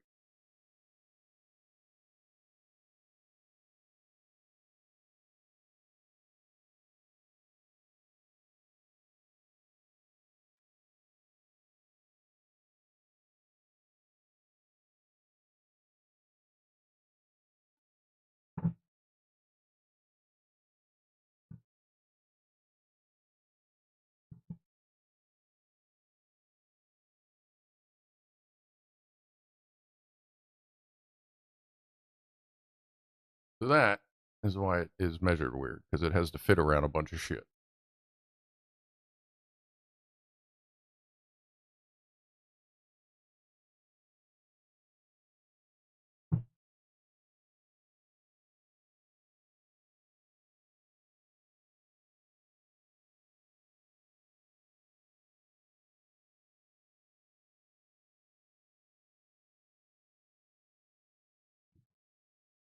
All right, so there we go.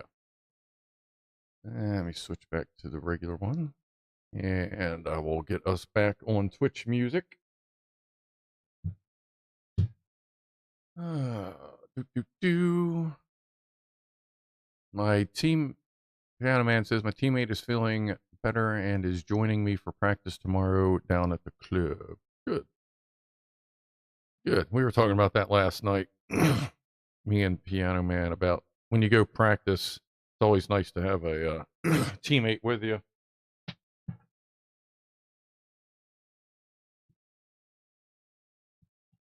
just to help you everything get going. All right, let me get something different on the music front here, because that was, I don't know where that was going. Let's do, we'll just do my chill stream. There we go. What the? Oh, okay. Let me switch that to that. That'll work there. All right. I like, shit, over window. You should leave some space for ventilation. No, that's behind me. The main return for the house is behind me.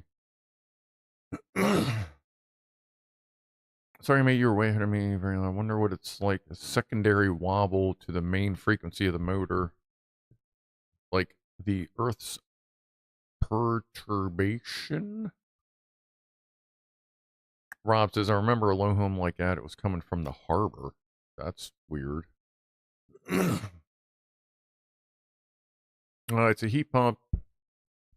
If it's a heat pump and heated floors, the pipe could radiate like the hum like an antenna. Yeah, that is true as well. That is also true. Like when my blower motor was starting to go bad, I know I could hear the occasional weird noise before I figured out it was the blower motor.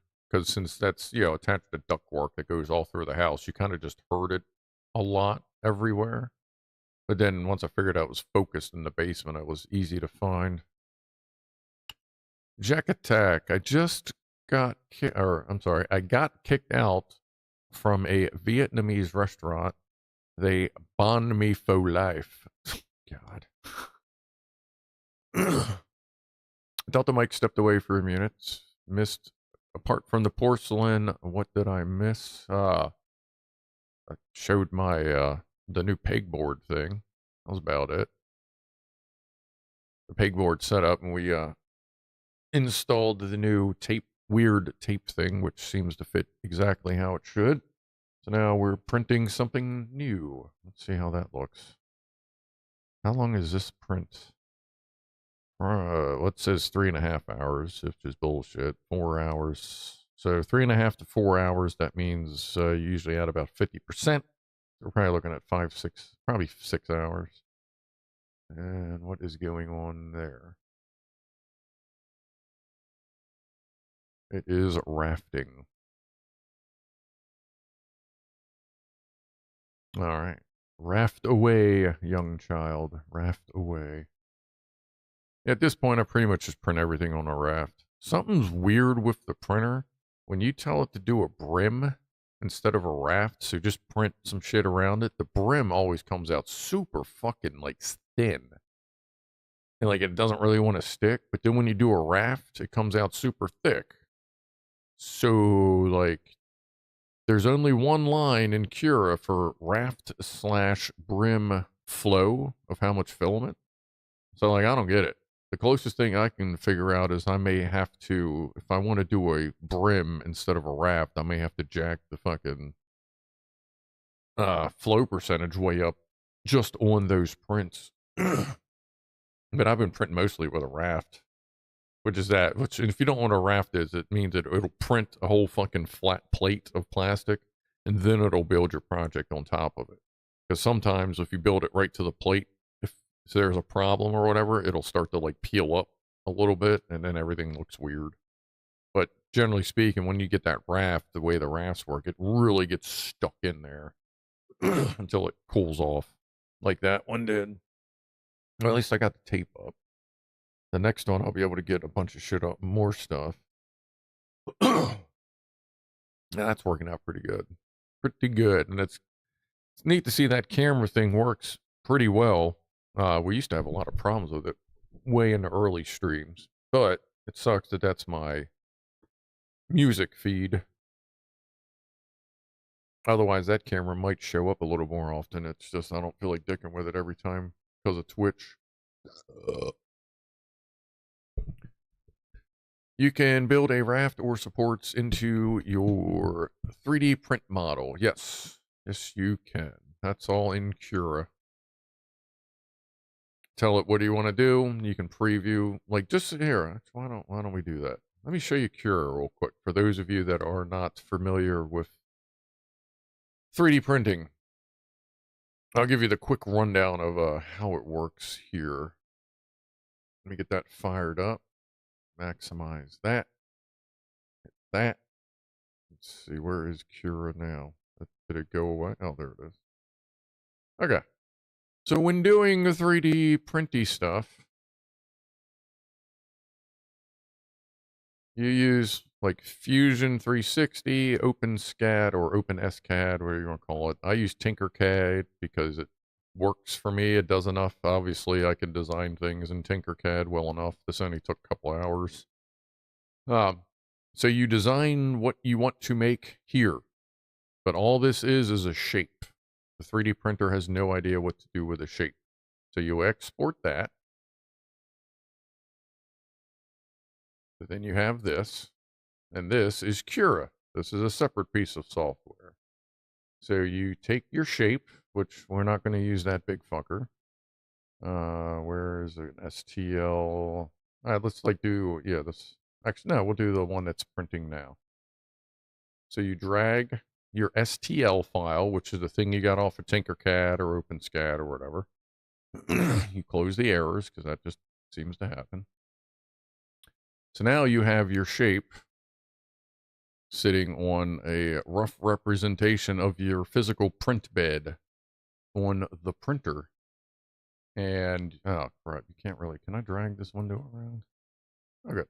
And then way off to the side, you have this window here, which is all the different fucking settings and tweaks and shit you can do to the printer on how it prints, how long it takes to print, how much shit it's squeezing out, if you want some post modifications, what kind of fans, what the fans are doing, if you want support, how dense things are, different ways to stick to the bed, if you have multiple nozzles, experimental shit, all kinds of stuff. Like, there is a bunch of fucking settings, most of which you don't have to deal with. But let's say all these settings are exactly where they want them to be. Let me move this back over off the screen. So you hit a button off on the side that says slice. And this is when it generates all the instructions to tell the printer exactly where to move the nozzle, how quickly, yada, yada. And then once it's sliced, you get a physical representation of what it looks like. The different colors are different types of things in there. It's different, like you got shells, outfit, outer walls, inner walls, support. Yeah, what each function of stuff is. And this is the whole thing. As you can see, it's a little. The lines look rough. That's because I'm printing this one with the fuzzy skin, as they call it, to make it look a little more. That way, it kind of hides the layer lines and makes it just kind of look like a textured ABS thing. But once that program does that, you can actually scroll and see exactly how each layer is going to print. And what's inside, like, see all that orange? Like, that's infill. The reds are your outer walls. The reds are what you see. The greens are the inner walls for added support. And then the orange is the infill. That way you don't just have hollow walls. You have something supporting them. And then that's the file you send to the printer, and then the printer does printer things.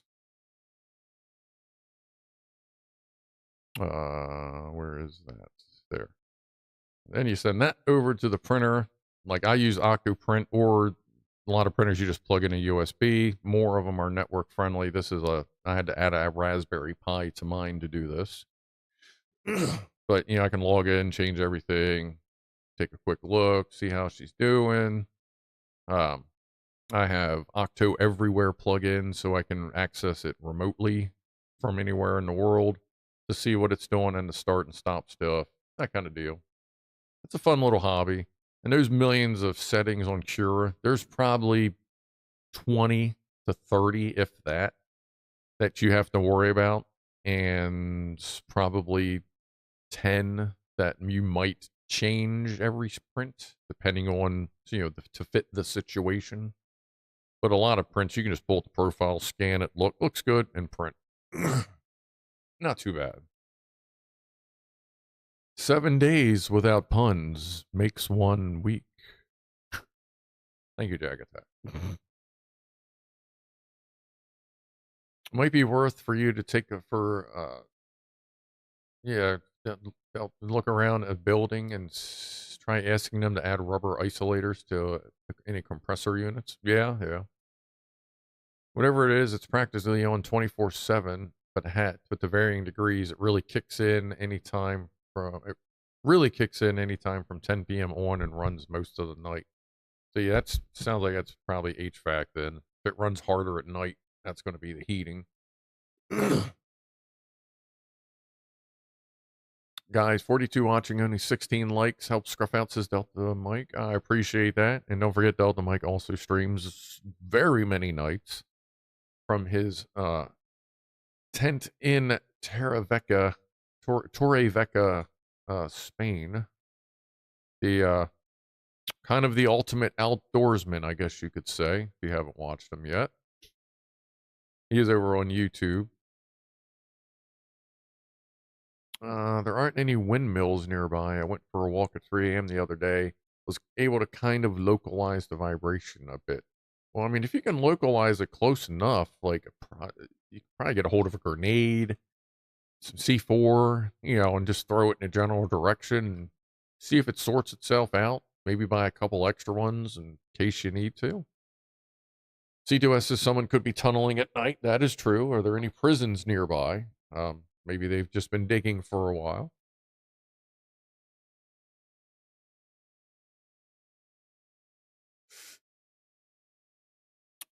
Rob Pianoman asked, the Deltic Engine, are you on Discord? I'm sure Mouse, me, and a few of the other guys might be able to help you if you need any ideas, support, or supply of grenades. Well, that's good, Rob. I didn't realize you were a good supply of grenades. But yeah, like look on BCO's Discord or my Discord. Oh yeah, I found out that I can actually do forever links to Discord. So I need to add a Discord thing to command to my stream elements. And I'm going to grab this lovely can of refreshment if you would like to do the same or whatever else you have. Cheers, everybody. Yeah, low frequency. Yeah, those are always a bitch to track down. Because low frequency, the way it travels, you feel it in your body just as much as you do your ears. Termites on steroids. That's kind of like tremors things, right? Is orange pop the same? Orange pop will do just fine. You guys have guns and grenades? Well, I mean, not as many grenades as we have guns, but there are people who are non-military that do legally own some grenades. Oh, there's a link from Pianoman. Yeah, I'm gonna have to add the stream elements command because for a long time you couldn't get forever links to Discord unless you're a community member, and I'm like, well, that's kind of fucked up. I ain't trying to be a community member. I'm just trying to have a couple personal Discords for everybody. But I guess they got enough people got pissed off about it. Or maybe it gives me that option now since I'm Discord Nitro, something. I don't know. James Randolph says, see if you can move the print off the bed slightly, then use tree supports instead of a raft or brim.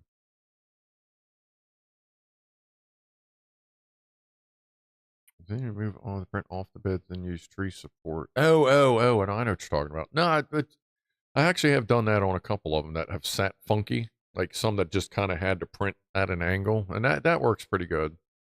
I generally use the brim if I'm still trying to get that nice flat back, but not have it on the plate itself. And how is that one printing? I don't even remember.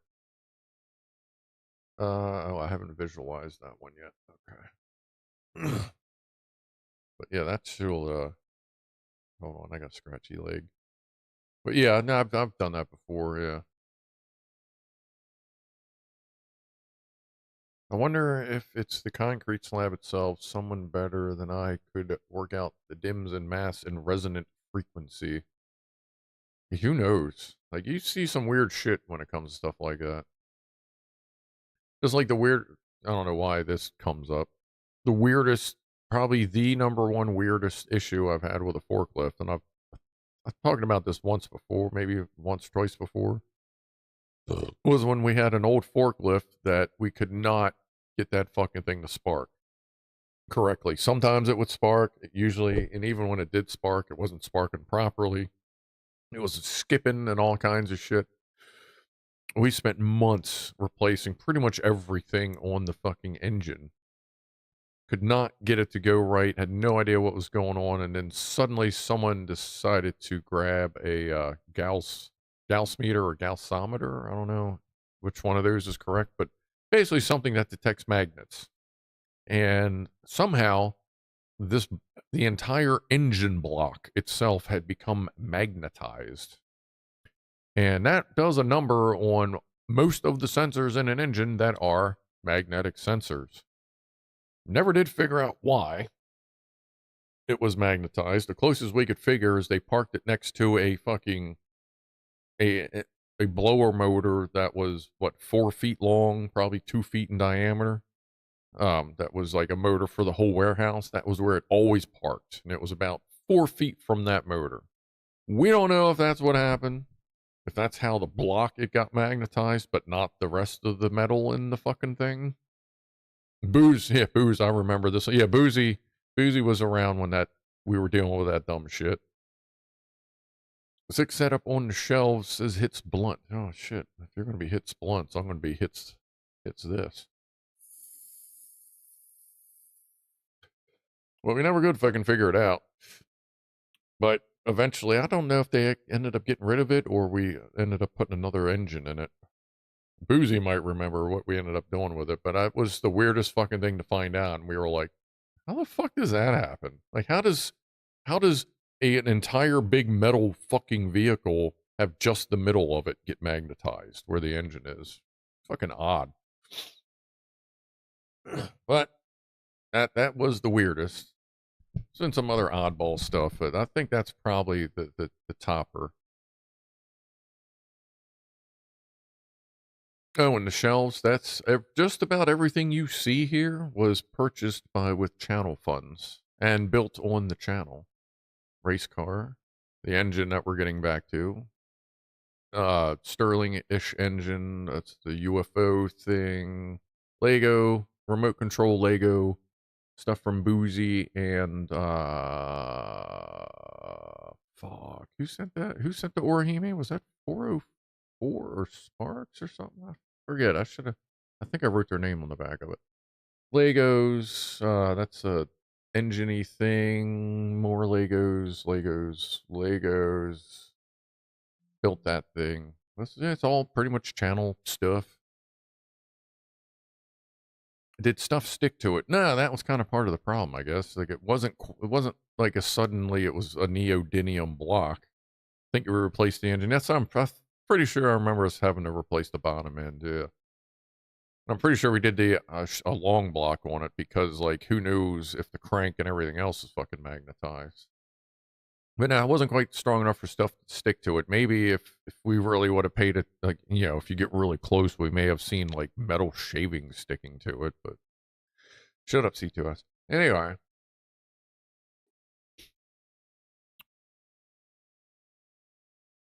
Just a suspension.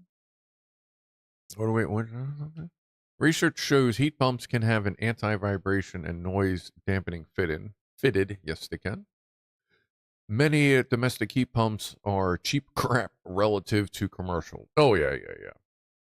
Yeah, anytime you're doing that, if it's attached to your house, if anything with a compressor is attached to your house, it should definitely be on isolators. Like my compressor and shit, that's my AC, deal. I have the outside unit. It's on its own independent concrete slab.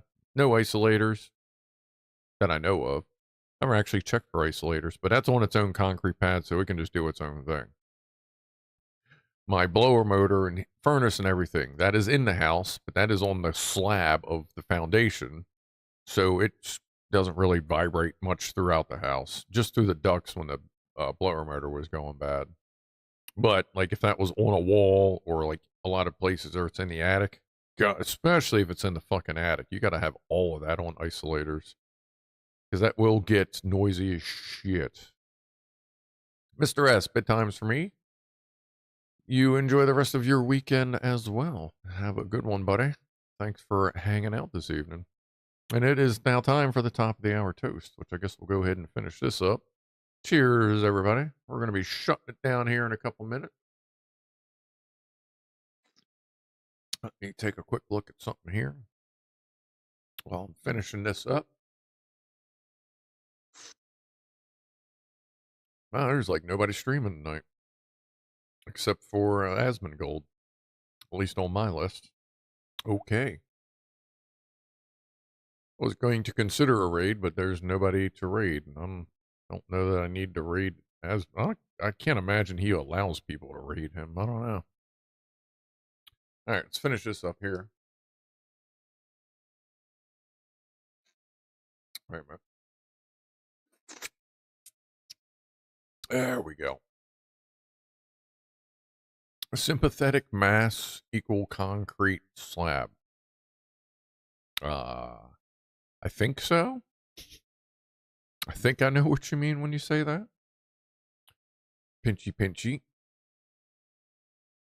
That being in a vibrating room isn't helping.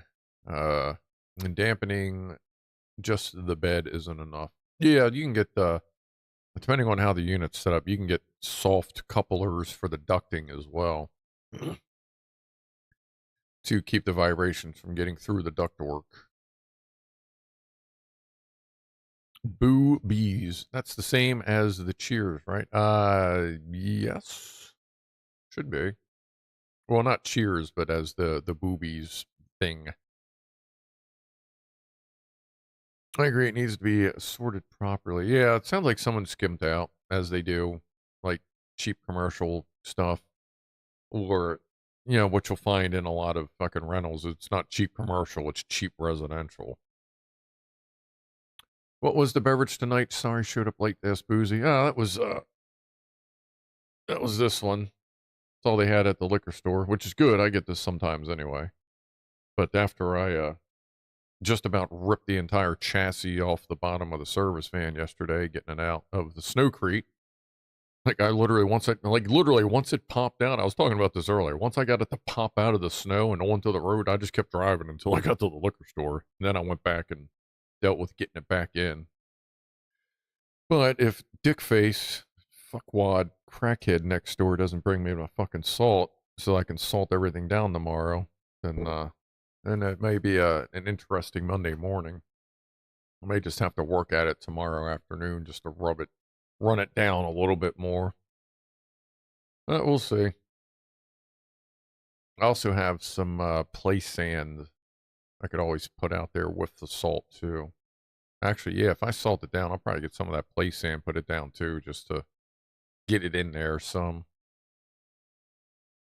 There's still some people that think there's a hum in Bristol, England that started in the 70s that affects people. Oh, yeah, I've heard about the hum. There's a Bristol hum. There's a few places around the world that have a weird hum that, like, no one can figure out. Some places it comes and goes. The Bristol hum, as far as I remember, is kind of just always there if you can hear it. Booze, I still haven't gotten my car out. Seller picked me up Thursday and Friday. Oh yeah, it's like they weren't kidding when they call it fucking snowcrete. I would just be much better prepared for it if I had bought salt myself, and then this whole bullshit session with the fucking neighbor's kid wouldn't be a problem. Or if I just would have shoveled a little bit more that first day, it wouldn't be that big a problem. Because it's not so much that I'm slipping, it's just since there's shit to get over, you kind of get stuck in the rut kind of deal.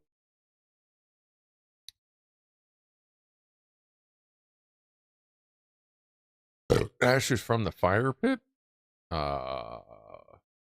Is that actually a thing? There, C2S, or are you just spouting some random shit because that's what you do sometimes? And that's fine. That's why we love you. That's why one day we may actually build an excavator just for you, buddy. Just for you. studied for years, but nothing's found. Yeah, it's weird how some people hear it, some people don't, which I kind of get it, like different hearing abilities, and I do think that certain humans can sense things other humans can't. Just like Clive has said, and I strongly agree that I think humans are on a caste system, just like ants and shit like that. Like you are born to do a specific job. And if part of your programming includes having to hear certain things, maybe that's why certain people can hear stuff and certain people can't. Don't know. Mr. Jag, what's up? Nice beard and all that. Well, appreciate that. This is what's it, well, the lengthy part is 2023, 2.5 years. It's pretty much it. It's, as Clive calls it, it's terminal length. And then up to about here, I started, because I used to shave the back half of it closer to the neck, but now I'm just letting it all grow out. But that's only about 6 months. So it's not even, it hasn't filled in yet, I guess. That's why everyone is different and you are the only one that's normal. Yeah, everyone's got their own normal at this point. That's just kind of how that is nowadays. Just God forbid we all try to find one common semblance or whatever of normality that we can all agree to in this world. And we can't all dye our hair blue and go fucking stand at a protest line and make ourselves a victim. Anyway. Basically what I was thinking about, having a problem describing the original stethoscope was actually just a tube. Yeah, I have a couple automotive stethoscopes. Are you mad? Nah. I have resting asshole. As most people say, I have resting axe murderer face. No, I'm having a fucking pretty good week. Been on vacation. Haven't had to deal with the snow too much. And the ice just enough to make it annoying, but I haven't had to go to work since I'm on vacation, so that thing has been frozen.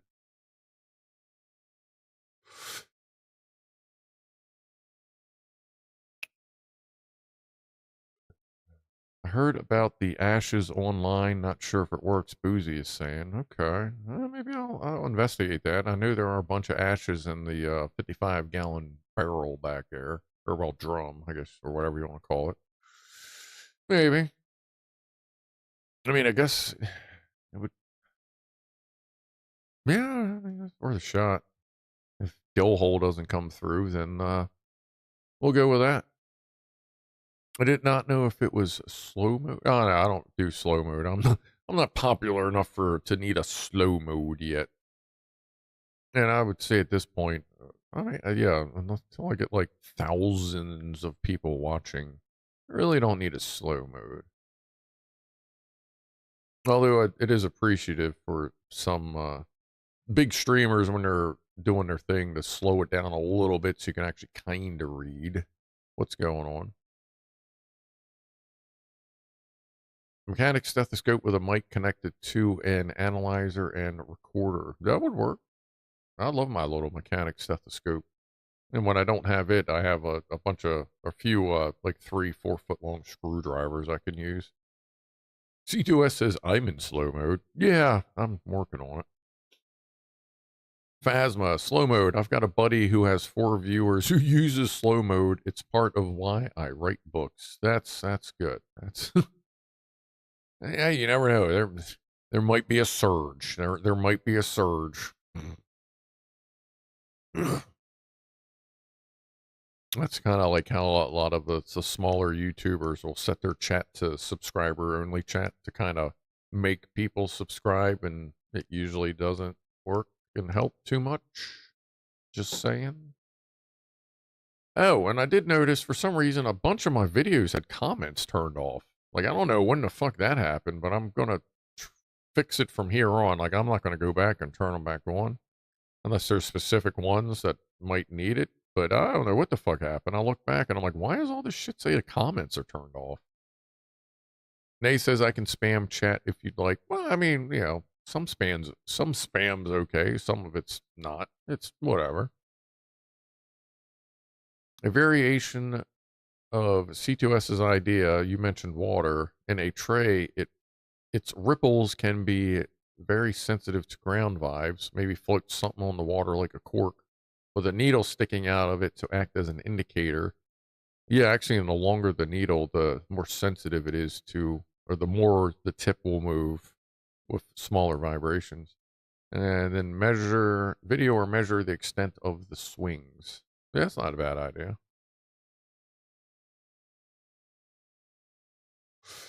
How was my night going? It's going fine. Got my pegboard up, get tools hung up. I got the 3D printer going to make some stuff for the pegboards. I finished my holster design for my Glock. Noticed the cutouts so I can check measurements. I have one final test print to do, and I'm probably gonna just make a holster. I'm probably gonna build a holster, like an external holster or outerwear holster. Print that and see what it comes out of. But nah, everything's been going good. Been chilling, doing our thing. We were talking about nerd stuff earlier about this little guy that I built. Sorry, it actually sits like that. A while ago, our little backup light with a little tiny fucking light sensor right there. Just doing our thing, chilling, relaxing. Actually getting ready to shut it down here. We usually stop around 10 minutes ago.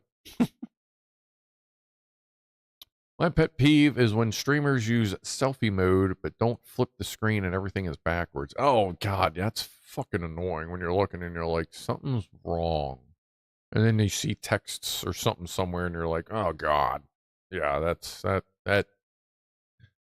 thing that bugs the shit out of me. That's why I'm glad most of the stuff I use for streaming on the phone, you can flip it so it's not weird. Lock says pancakes are fine in reverse selfie mode. Well, pancakes are good. Yeah. Just doing, I did notice there were no pancake pictures this week, Lock Watcher. I'm a little concerned about that, but we'll let you catch up next week. All right. Let's see. So Deltic has an issue with noise. Rob, you and Doug to get together, figure out what's going on, see if we can get them over on Discord. And besides that, the lamp's going good. Everything else is working out. I had a pretty good week. I say I got about 70% of the stuff I wanted to get done, which the last vacation when I was supposed to do all this stuff, I got about 20% done. Subscriber only mode is actually very, very helpful when a channel gets big and the trolls come out. Yeah, that's subscriber only is good for a big channel, but a lot of little guys like to use that to try and force people to subscribe, and most people just go and leave. So, but yeah, I got that. But yeah, when I was on vacation, when I went out to Kill Mike's, when I was for Christmas vacation or whatever, since my shoulder got completely screwed, I lost 2.5 days of a lot of stuff I wanted to get done. I only got about 20% done. But this time I got about 70% done, and I still have tomorrow to finish up some more stuff that I'm going to need to do. So I'd say overall it's a pretty good week. Just I have no idea where the fuck I'm going Monday morning for work because I forgot to ask Friday where I should go. So that's going to be kind of a roll the dice. See what happens. Guess I'll see if that, I can always see if the unloader valve came in. I could go up to that place and fix their pressure washer. Sterling engine still going? Yeah, that little guy there. I put 190 degree water in it and set the plate to 100 and I think the hottest that plate's 185, 190 degrees. But yeah, that little guy's going. Although it is weird, it doesn't self-start anymore. So I'm wondering if like literally enough dust got in there that it's causing enough friction that it won't self-start. But I gotta give it a little zing to get it going. The YouTube app doesn't flip me. I hate that. Yeah, that's why I don't use the YouTube app. I really try to avoid it. That's why I use what am I using? Prism right now? Yeah, I use Prism Live. And that's Prism with an S. That's what I use when I do my live streams.